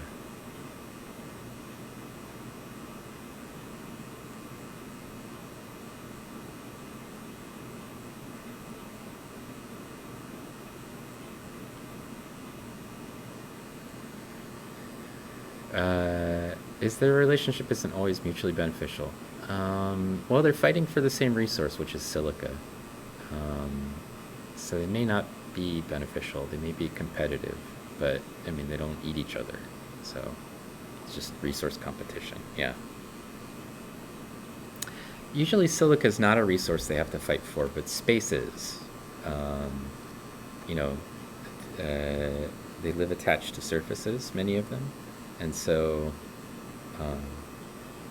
that can be challenging. A 1 hour prog rock album.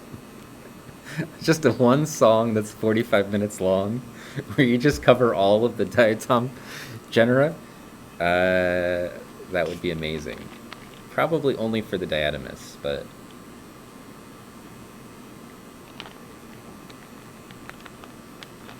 we would appreciate your insight and also the music, probably. You could tell us what all of the things that we look at look like. This is Planathidium, and this is actually in the still. Anyways, that's a kind of a cool still life, right?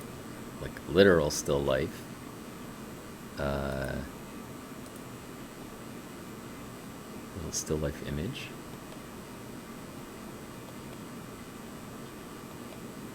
Okay. It's been a lot of Cockneys, Planathidium, Navicular, and oh, what was that? I saw something interesting. Hello, what are you? That is just a piece. That is a broken piece or fragment of Forstrulia. And this structure that's on it right here, this is the raphe, and Forstrulia is very distinct to me because it has this really thick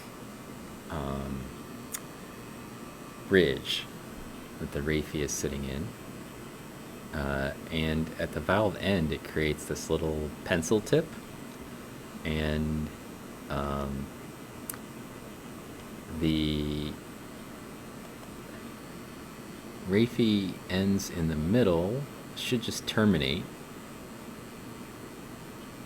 There's the raphe end in the middle of the valve. The proximal raphe ends just terminate. So if it terminates in an anchor shape, This would be Frichia, or Frichia, and because it doesn't, it terminates in a straight line. This is Frustrulia. And Frustrulia has the... it used to be like almost all diatoms were just stuck in this category called Frustrulia. Frustrulia. It was like the... like all diatoms basically had been lumped into like one big genus. And so like a lot of the early diatoms all had a name in Frustrulia, and then they got split out into genera. So, but the diatoms, when you have both valves of a diatom, it's referred to as the frustule. So like that's what they call a whole diatom, is a frustule, like a whole cell with both valves. Just the cell wall, not the actual diatom, but the cell, like the whole skeletal structure of the whole diatom is called a frustule. So, and that this name Frustrulia comes from that, or vice versa, I don't remember which. So, but it kept the genus, as probably because one of the first things described in the group was one of these. And they usually are found in environments that are slightly acidic or dystrophic, like a sort of a wetland area, which may mean that this sort of still water part of the creek had some sort of like cattails or like a little marshy wetland area adjacent to it. But it's also beaten up, and there weren't a lot of them. So it could just be something that got carried from upstream down to this point in the river. Anyway, this diagnostic feature is this little like pencil tip structure on the inside, which is called a pointe au crayon. And that's my version of the, I think it's a French word. It just means like a pencil tip.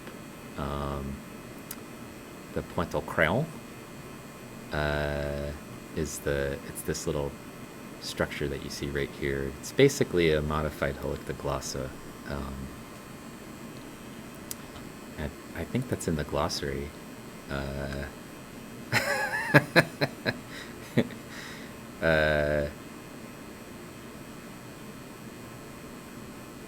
Helictoglossa definitely is. Let me see. I think pointe au crayon is in there. Oops. Under P. They call it a porte crayon. Porte crayon. Porte crayon. But its old name used to be like Porto crayon, not porte crayon. I don't know why they changed it, but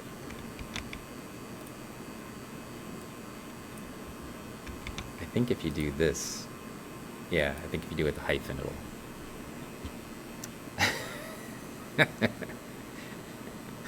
I took French in high school.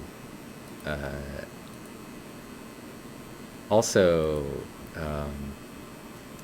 in Indiana, just as a side note, crayon, which is like in English, a crayon is the waxy thing that children use to scribble, to draw pictures. And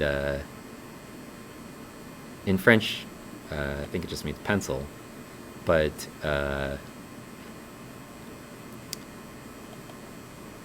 they call it a crown, not a crayon. Crayon, they call crown, like all of them. Like they don't know the difference between like a crayon, which is 2 syllables, and crown, which is like what a king wears. I mean, I think they know that they're spelled differently, but they don't know that they're pronounced differently.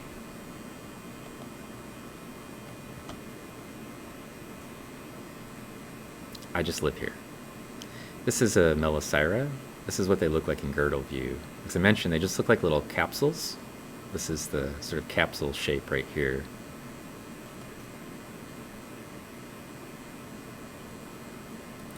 They look super boring in the light microscope, but they're just so interesting in the actual SEM, because there's all this little detailed structure.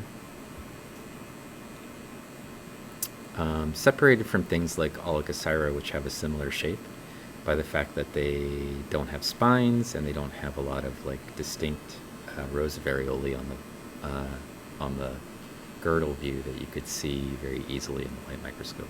They actually do have little holes, but they're not as obvious. And here's another little epithemia. I think we maybe saw the same species on Pacific Plankton Stream last night. This is an epithemia. I think this is Adnata. I think we saw an Adnata on her stream last night. It was laying on its back, not its side, but they have really intricate. This is kind of cool to take a look at it this way. If you were in that stream, you could sort of see the difference between what you see in the light microscope and what you see in an SEM. She was mentioning it has this sort of really cool ridge-like structure that comes in towards the center of the valve. You can see it's actually a slit. This is actually the ray feed. And not just that, but the valve structure for the areolae in epithemia are crazy detailed, like absolutely crazy detail. So the little holes that we saw from Gomphonema had like C shapes, and the ones for these groups of epithemia, they have clover-shaped, basically, areolae, right? They look like little clover leaves. They're really crazy detailed structures on them. You can see it's like a series of little C shapes, right, that are closed all the way off. I think they actually are really kind of crazy looking. And the first time, I remember very vividly the first time I was on an SEM and I saw an epithemia. I had never seen one in SEM before then, and I saw it and I was like, that's what it looks like up close? Like, I completely freaked me out because I've been looking at them for like a couple of years at that point, and I was like, what? Because they have all this crazy, like, curly, things on the valve face. They're just, and the detail is just crazy to me. And I was like, that is just, I mean, it just blew my mind the first time I saw it. I just thought, wow, like, it doesn't look anything like what you would have expected, I guess. It just has its own characteristic shape. But as a result, I could even just see a little fragment of one of these in the SEM, and I would know immediately that I was looking at an epithemia. I mean, I would just see this much of one of them, I would know immediately, because it's like nothing else has that kind of a areolae with the little clover patterns. Anyways, that's just a half of one. And I think epithemia are really interesting diatoms. They are one of the few diatoms that actually have endosymbiotic relationships with nitrogen-fixing cyanobacteria. That's a big mouthful of words, which I apologize for, but it's special because people don't realize this, but most of the air that you breathe is actually nitrogen.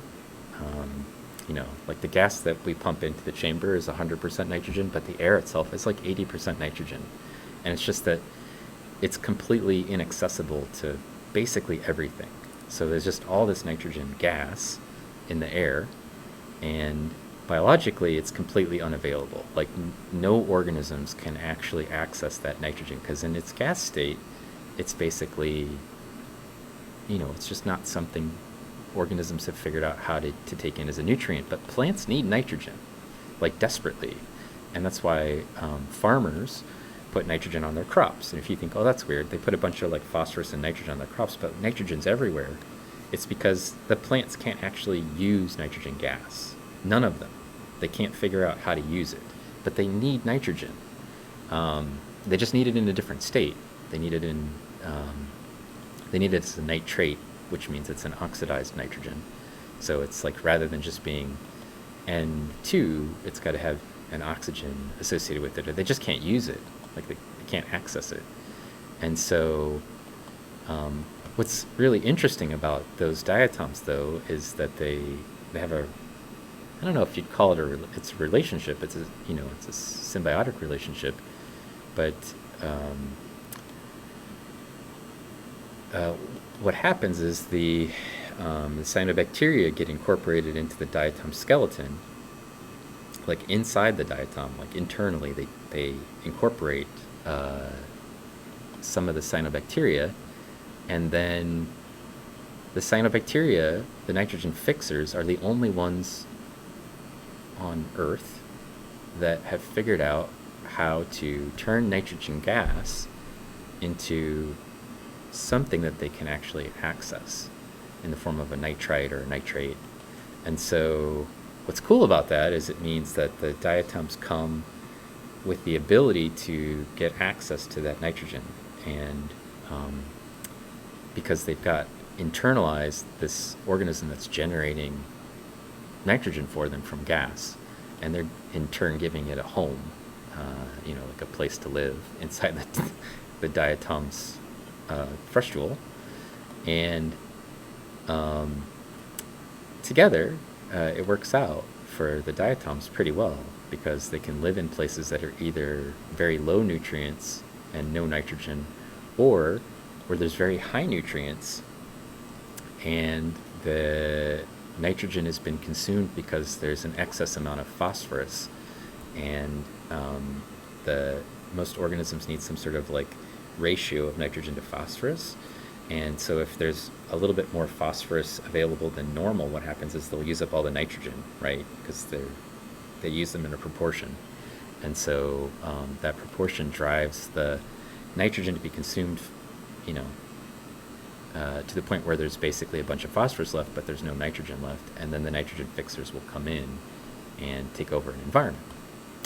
And so that also then gives these specific diatoms, the epithemia, a chance to live in that same environment that normally would be inaccessible to them because they wouldn't have any nitrogen. So, but only the epithemia, they're the only ones who've managed to do it. So the rest of the diatoms would be stuck out in the cold with no access to nutrients of any kind. Well, they'd be able to get the phosphorus, but they can't use phosphorus if they don't have enough nitrogen. It's like, think of it like making a cake. If you have enough material to make 3 cakes and then a bunch of flour left over, you can't just eat the flour, right? Or you could, but it wouldn't be very valuable to you. And so they need to have the right proportion of ingredients. And if they just had enough, whatever, sugar and eggs or whatever to make another cake, they'd be fine. But because those ingredients are missing, the nitrogen becomes limiting, and they can't grow at all. Even if there's a bunch of things that they have one component, they don't have all of the components. So, hey, look what I found. I knew we'd find one eventually. This is a Cerarella, just like the song. We did find one. It's like Cerarella angustus or something, angustata, something like that, in that group. So that's a Cerarella. It's not the one that I have as an emote, but it's pretty close. So I need to rotate it about 35 degrees.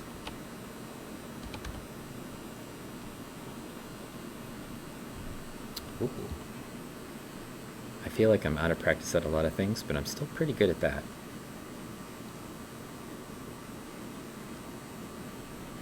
Okay, I'm just going to refocus it now that it's at the right angle.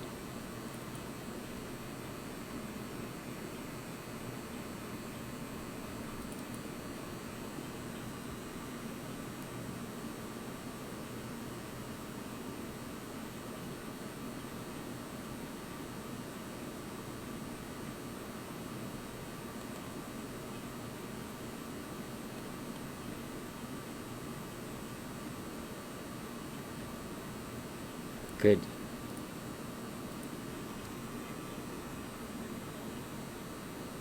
Detail is also good. Looks sharp. Okay, I'm back. Back to channel. Yay, Cerarella. Anyway, diatom landlords is exactly right, Pacific.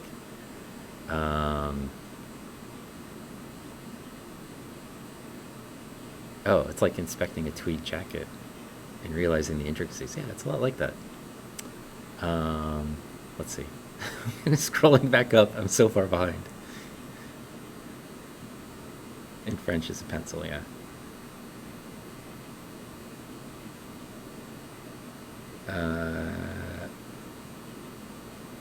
I have had a conversation with people. I say crayon. Oh, really? Crayon, just like not crayon. I don't know if anybody says Worcestershire correctly.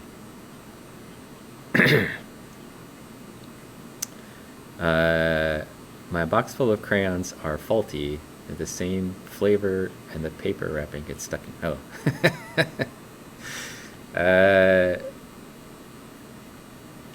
My daughter melts crayons all the time into little heart shapes and other things, and then she blends them together to make like a rainbow colored crayon, and then she draws with the rainbow colored heart shaped crayon. So I didn't like that for a picture just because it's like just a piece of it, and I couldn't get enough of the angle to get it where I wanted to. But yeah, sorry. I'll get a picture of an epithemia one day. It'll be great. Legumes actually don't fixate nitrogen. Pacific plankton. They have a cyanobacteria that lives in their roots that fixates it for them. Yeah, so I guess it's the same.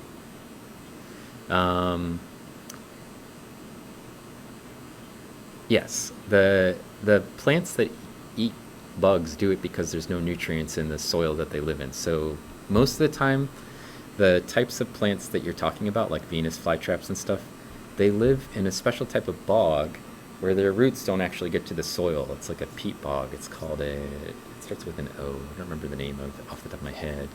But what happens is the peat keeps growing up, and it gets so thick, basically, that the plants can't get to any sort of soil. And so they don't get any nutrients from the ground at all. And rain doesn't actually produce a lot of nutrients. It has some, but not much. So they have to make up the difference with it by eating bugs. So like the sundews and the Venus flytraps. If you want to try to find those kinds of plants, you always have to go to a specific environment that's like a bog where there's no nutrients. And it's because the plants can't get their roots to the soil, and then they don't get any nutrients from the rainwater. So, yeah. I think they don't have to pay in nitrogen. That's it. So,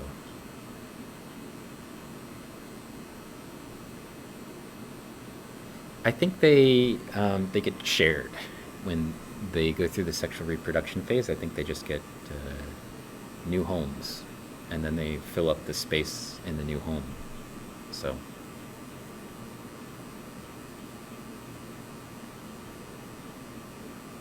Just the whole web page is filled with links. So, Angusta, yeah, bookmark the site. That's a good choice. Boba, Binks, hello. Yeah, the bacteria lives in the rhizomes. Yeah. All right, this was awesome, and then we'll come raid you if you're going to start streaming, Hannah. So we'll see you in a bit, hopefully. I don't want to go much past 4, so it's like a time-lapse conversation, yeah.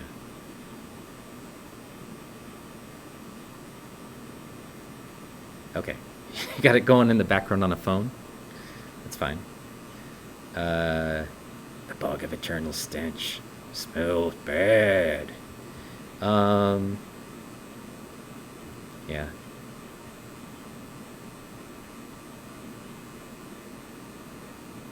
Yeah. Okay, good. Well, anyway, we did get some Cerarella, and I'm gonna go see if we find something in the other sample. We still haven't looked at that one yet, so I just want to take a peek at it, and we only have like, I want to stop around 4, as I mentioned, so we have like a half hour. So let's go take a look at the sample from Lisa Buella Beach. This is Cerarella. and this was from, yeah, Judd Creek still.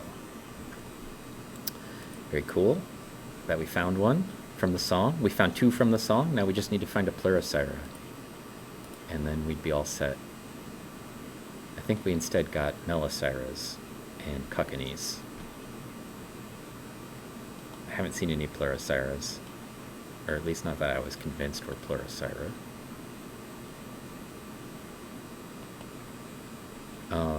A funny story about Pleurocyra is that I went for a really long time having only seen it in the class where I was learning diatoms, and I had never seen it in any of my samples because they don't really work in rivers very much. That's a Ricosphenia. See how it's like a wedge shape but curved? And then it's in the Wabash River, so I can see it whenever I want now. That's nice. But I was always looking for it because they're kind of cool looking. Got the ocelli on the top. They look a little bit more like a marine diatom. They're big and they've got weird structures.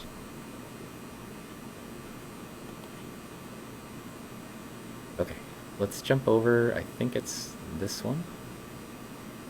It's the last of the samples that Hannah and Joe sent to me. And maybe there'll be a Pleurocyra in there, you never know. What's this one? That might actually be a Pleurocyra. Or it could just be a Melicyra with the outside edge kind of bent. I'd have to see it from the other side, but it does look a little bit egg-shaped. Let's see what we can find.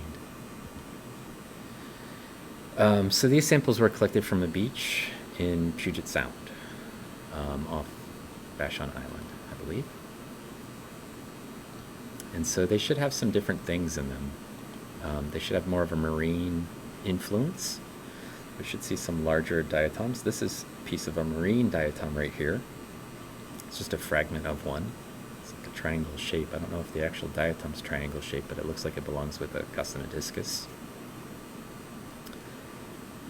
But that's a piece of a diatom. Let's see if we zoom out, if we can see anything big. I only made one sample of this. Here's another big thing. So that's just a piece. Again, I think it's Cossinodiscus. It's sort of neat to be able to jump between the fresh and the marine in the same materials. This has probably got a mix of stuff if there's freshwater streams coming into where the beach is or close to where the beach is. But that's a marine diatom. And just to give you some sense of how big it is, so most of the stuff that we looked at so far today has been in this sort of 60, maximum about 60 microns. And this thing is just a fragment. And that fragment that we're looking at is 150 microns across. So like the whole diatom is probably close to 250, would be my guess, in diameter. It's a round diatom. And this is probably another piece of it over here. It's probably just got broken. But you can see how huge they are. And then contrast that with this little teeny guy right here, which I think is another Melicyra.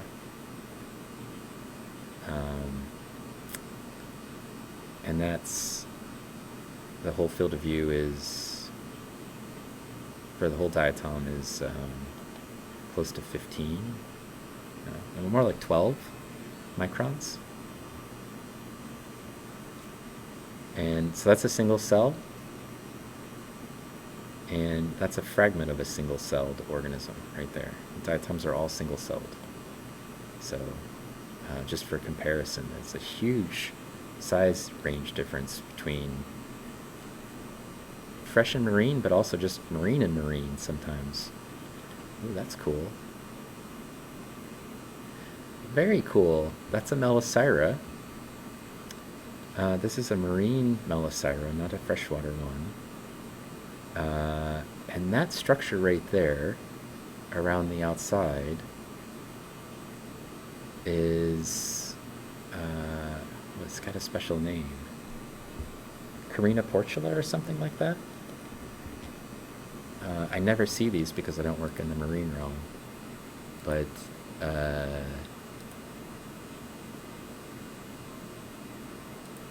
is that what that's called? Not Carina portula. Oh, it has a really interesting, it's like a really interesting, like, blade-shaped spine. What's the name of that spine?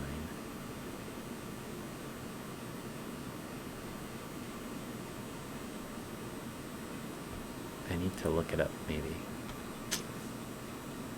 Carina portulas are on Orthocera. Yeah,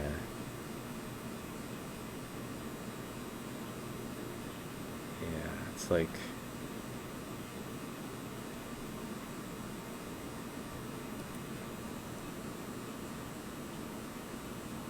crown spine, but I can't remember the name of it in English or Latin. Anyway, that's cool. Again, boring in light microscope, super intricate in the SEM. Look at that outside of that thing. It's just got crazy details. And it still has these like star-shaped spines and stuff on the valve face.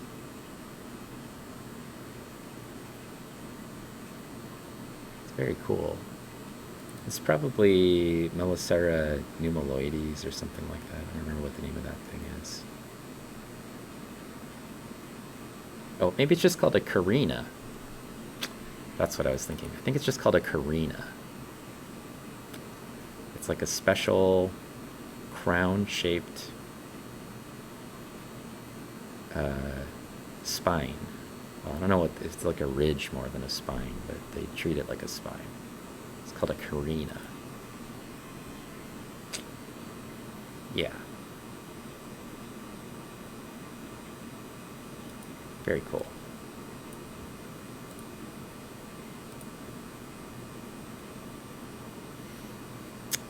Is Dell's here? Hey Dell, how's it going?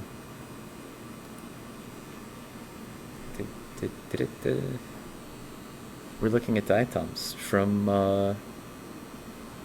Puget Sound right now on a lunch break. I should have had a lunch break. I didn't take one. I had a hunger break. Wait. Not break. Lack of a break. I figured out the name of that process, though, or spine, so I'm happy about that. Very cool.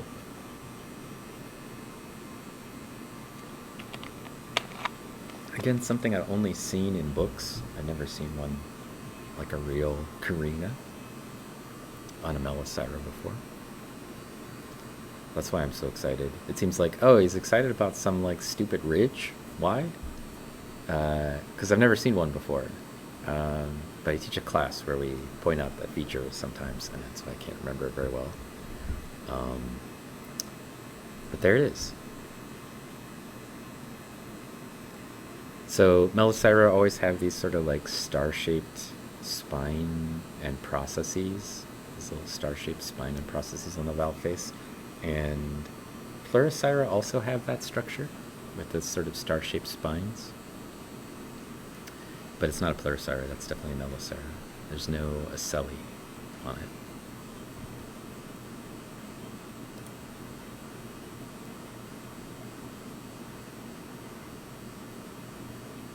It looks like the bottom of a sand dollar. Yeah, a little bit.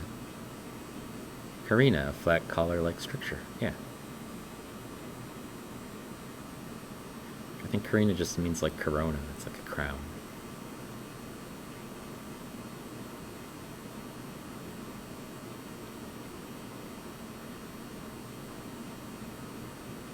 Yeah.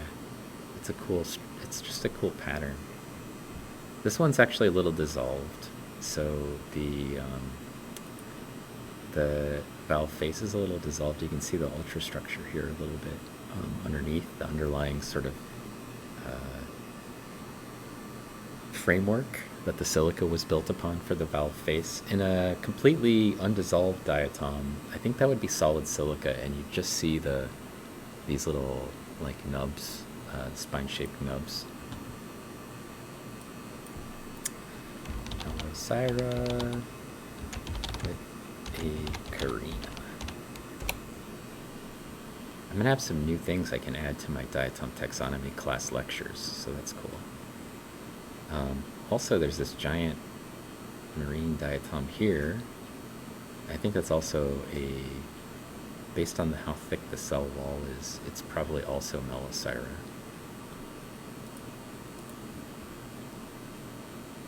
I've seen a bunch of Melosyra in Pacific Plankton Stream before, usually like seasonally coming downstream. And because it's also an estuary-like environment, where you get like a mix of freshwater stuff sometimes. This is some sort of weird marine Fragillaria, but probably not Fragillaria or Ulnaria. Oh, I thought I saw some... Aha, there's a valve face of a Melosyra, I think. This is the way they usually look, just kind of boring. But you can zoom in and see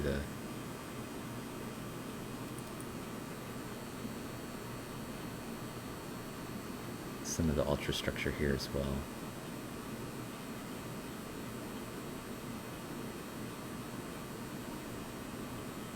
This one's missing a lot of the like little tiny nubs.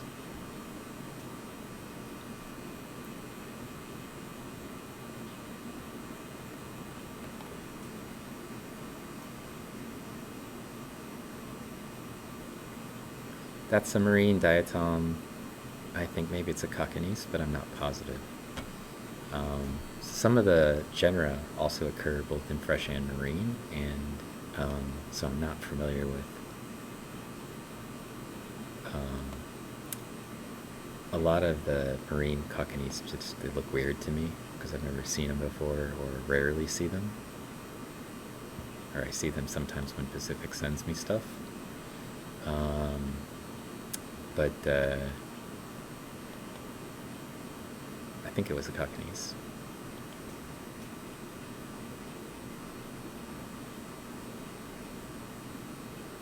This one I don't think is a Cockanice, but it's close. Again, it has like a ridge around the outside edge, and then it has these weird little dimples. So, some other thing in the marine realm, Raphanice or something like that. I don't know. The marine genera are a mystery to me, and especially the benthic ones.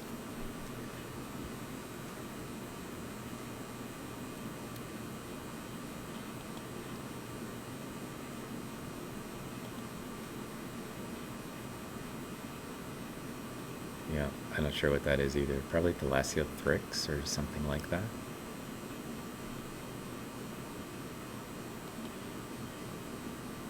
We get like a much more like benthic diatom. I have no idea what that is. That's a Acnanthes.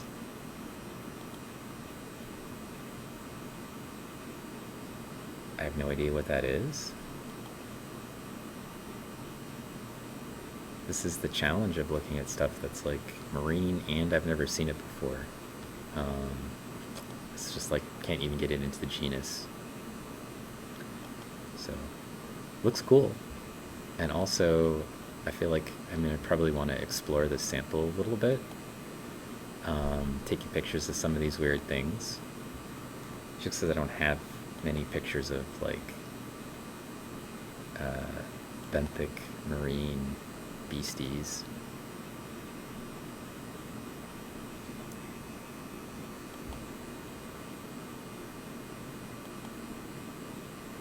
Oh, is that a little triangle-shaped diatom? Nope, that wasn't it. something here that's kind of interesting.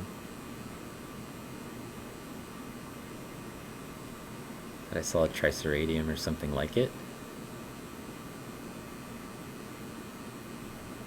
That's weird. We see this thing in Pacifics as well sometimes. It's a Cyclotella.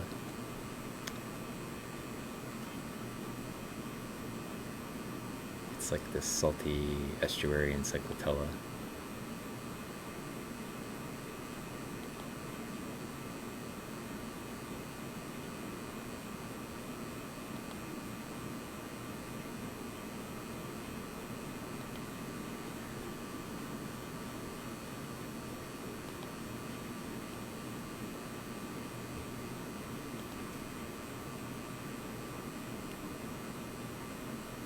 That's an Agnanthes. That's just the valve view with the Raphe side. Agnanthes are pretty common benthic diatoms in marine settings. They like elevated salinity, and they usually are like, they're monoraphids, so they're like the living on plants kind of things that we saw in the actual river.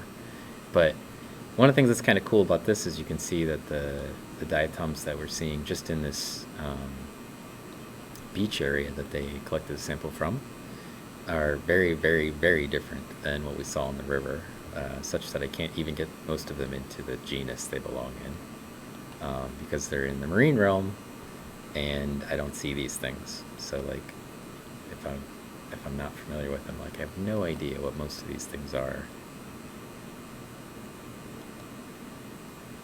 I know what they're most closely related to in the freshwater realm, typically, but I can't do anything better than that, really. That looks like maybe it's a cookie stack. What was this?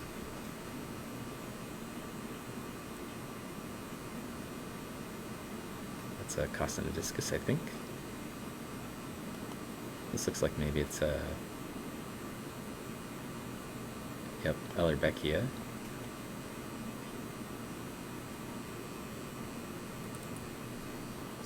The detail.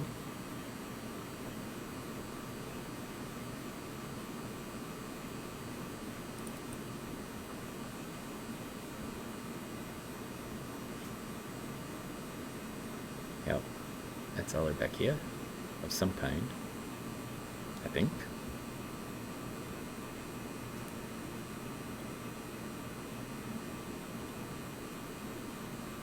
It's a little bit like home for Pacific plankton.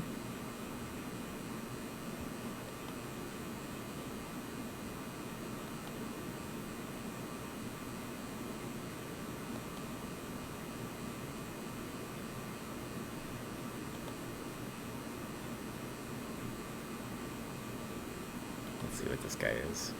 Oh. There's just a... Oh, no, that's a Cockanies, I think.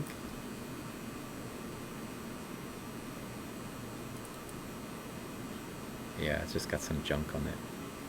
It's Cockanies. And that's the valvocopula, the first valve fragment or piece. You can see the structure for these. You can tell that's not at the that's not a fragillaria, but you can see it has this like open like structures, but that's highly dissolved. So the dissolution is probably because the samples are in marine settings and they're usually a little bit more alkaline, and as a result the skeletons of the diatoms will start to dissolve after they die and the organic matter has been removed. They tend to start to degrade. So if these have been around a little bit, you know, the skeletal material will start to slowly dissolve in elevated alkalinity.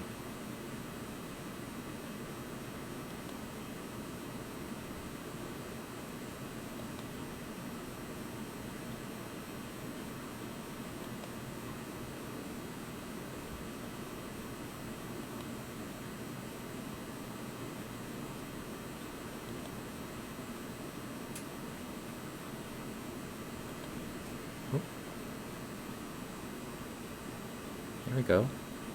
a little Odontella-like thing. And I can get it into genus, sort of. Old genus names. This is a Selly on the outside edge of that Odontella.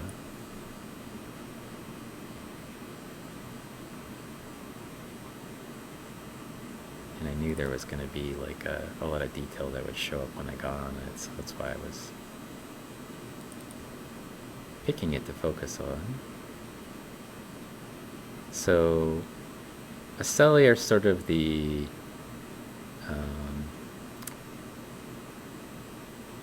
apical porefields of centric diatoms. Don't really have them, but they're kind of like that.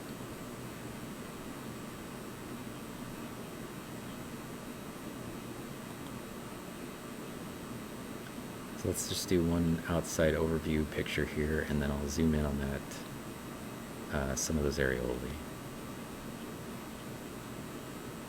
And I can actually do a little bit of chatting.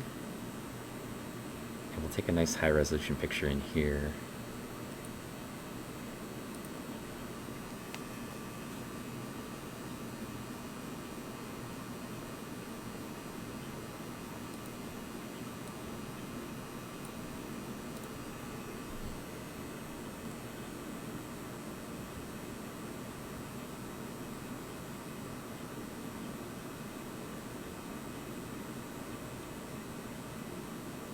Yes, we're on the beach sample. Sorry.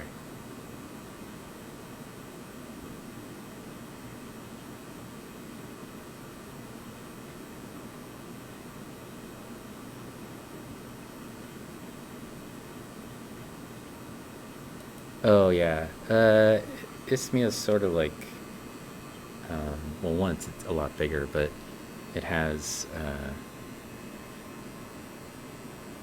these have little, like, apical porefields on the outside edges of them, and they have kind of like a sulcus shaped middle part. So has Hannah started streaming? She has. Well, good. We have a good raid target.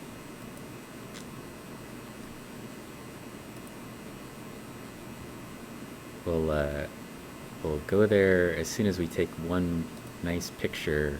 Get this one, and then I'm going to take a nice picture in here somewhere, and then I'm going to thank some people, and then we'll raid Hannah. So I'm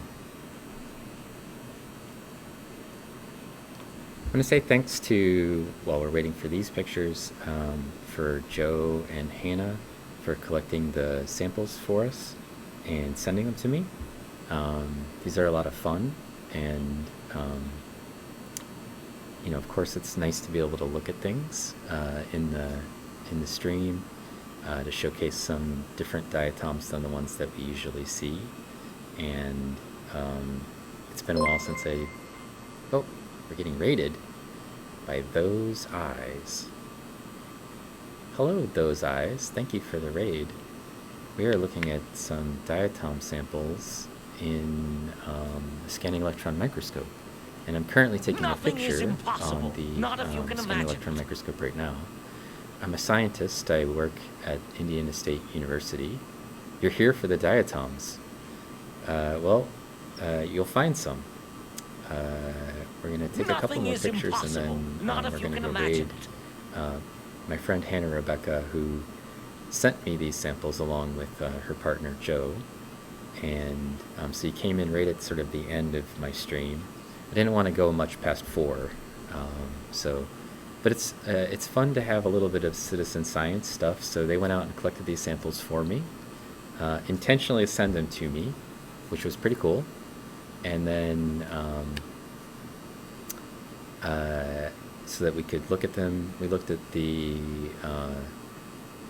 what did we look at from these? We looked at them live samples in the light microscope a little bit when they first arrived. And then I made some slides, but we never looked at the slides. And then there's these samples.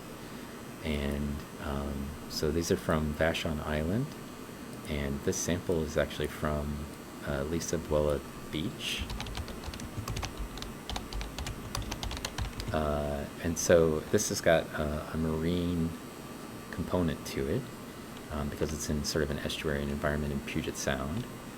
And the diatom that we're looking at is Odontella, and it has this sort of really characteristic shape that makes it distinct. But we're going to zoom in just on this little area right here, and I'm going to speed it up so it's going to look grainy for a second, and then it'll clear up when I get zoomed in. We have a chance to like take a look at some of the very fine structure of the pores in here.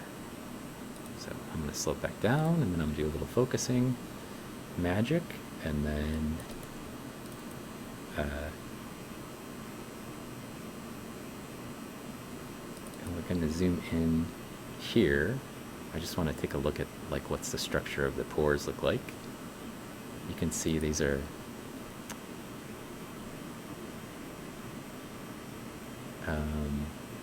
they have sort of a plate or covering over the hole for this areole. And you can also see that this is a little bit of the texture that you can see here is because the skeleton of the diatom is starting to degrade. But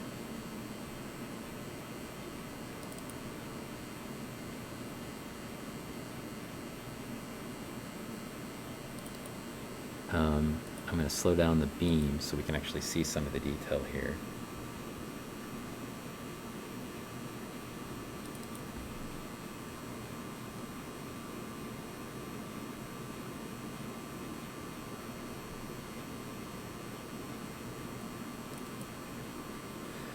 All right, and then we'll zoom back out just a little bit because we're in it a little too close.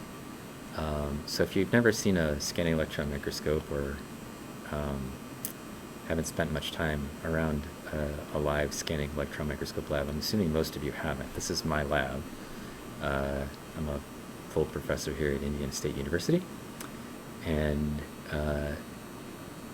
the grainy pictures when I move, because the beam needs to be kind of relatively fast for us to see what we're looking at, and then I can slow it down to sort of enhance the quality of the image once we're done moving around, which is where we are now. So I actually don't, I want to get a little bit more of the, yeah, like this in that picture.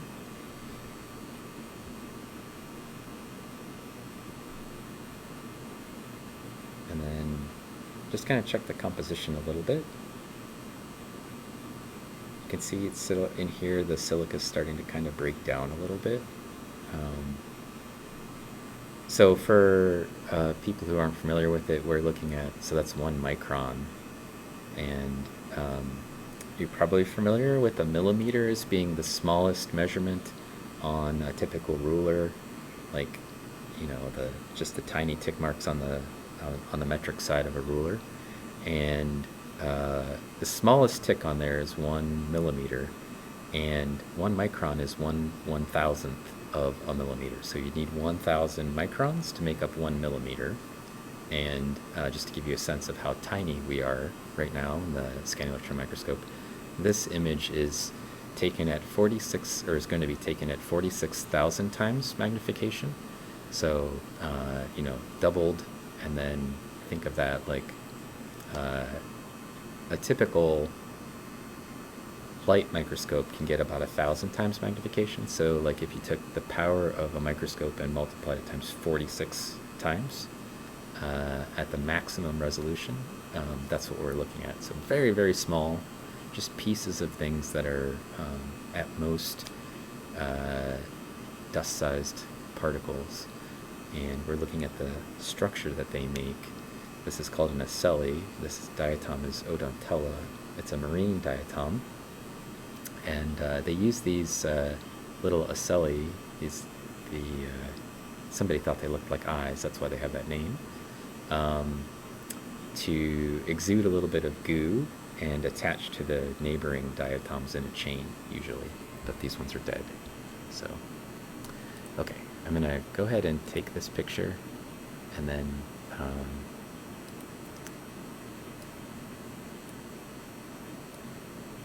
and then we're going to start getting ready for the raid. So I know you just arrived from a raid. We're going to take you on another one. I want to say thank you to those eyes for the raid right there at the end. We got follows from somebody named Shimus and Handy Arrow. I think they came in with those eyes. Earlier today, we got a subscription from Samsung. It's their 5 months in a row from Sam. Nothing is impossible. We got some anonymous cheer. Gave us some bits. Fragilities gave us a follow. We just got a follow from Do Hoodle. What a cool name. We got subscribed by Hannah Rebekah Music. We got a little hype train going for a little bit there. We got cheers from Stug Shunt. We had cheers from Hannah Rebekah. We had a resubscription from Joseph Radio Joe. I got a resubscription from Kalathon. And it's been a pretty good day on the light and the scanning electron microscope. We'll probably do a little bit of some kind of a stream later this week. Maybe birds this weekend. We'll see. And I want to say thanks to everybody for hanging out. This has been a lot of fun. And we're going to go raid Hannah Rebekah Music. So they're in the little picture down there below me. They wrote a song about diatoms and about our stream, and because we've been hanging out with them, and they're a musician and a songwriter, and we're going to go listen to her for a bit. So I hope you stick around and check her out. She does originals and also covers of sort of indie folk music for the most part, and then she's just sort of has a lot of fun. And sometimes Joseph will also play bass along with Hannah. So thanks everybody, and we are going to do that raid now. Hannah Rebekah Music. Hopefully I spelled it correctly. First try.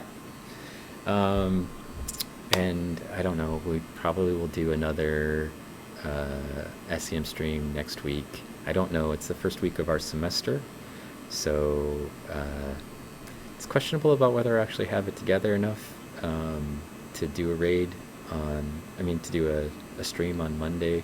Probably not, but maybe on Wednesday. And we might look at some more of these materials, or we might just look at some other stuff I have that I need to get some analyses done on. Also, I do some light microscope streams, and I do some photography streams. So if you're just coming in and you haven't been here before, it's not all science. Sometimes we look at the moon, or birds, or thunderstorms, or whatever. I do photography aside from just this, and sometimes I do a little photo editing as a stream. And occasionally I play games to stream it, but it's pretty uncommon. So I want to give a special thanks to Pacific Plankton as well, as always, helping out with my keeping my channel going with the chat, and also with lots of links to people so they can see the sort of science stuff that we're streaming. Okay, we're going to go see Hannah, and she's going to play us some cool tunes, hopefully. If you want to check out that song, you can do that right there. Please stick around, and we'll see you.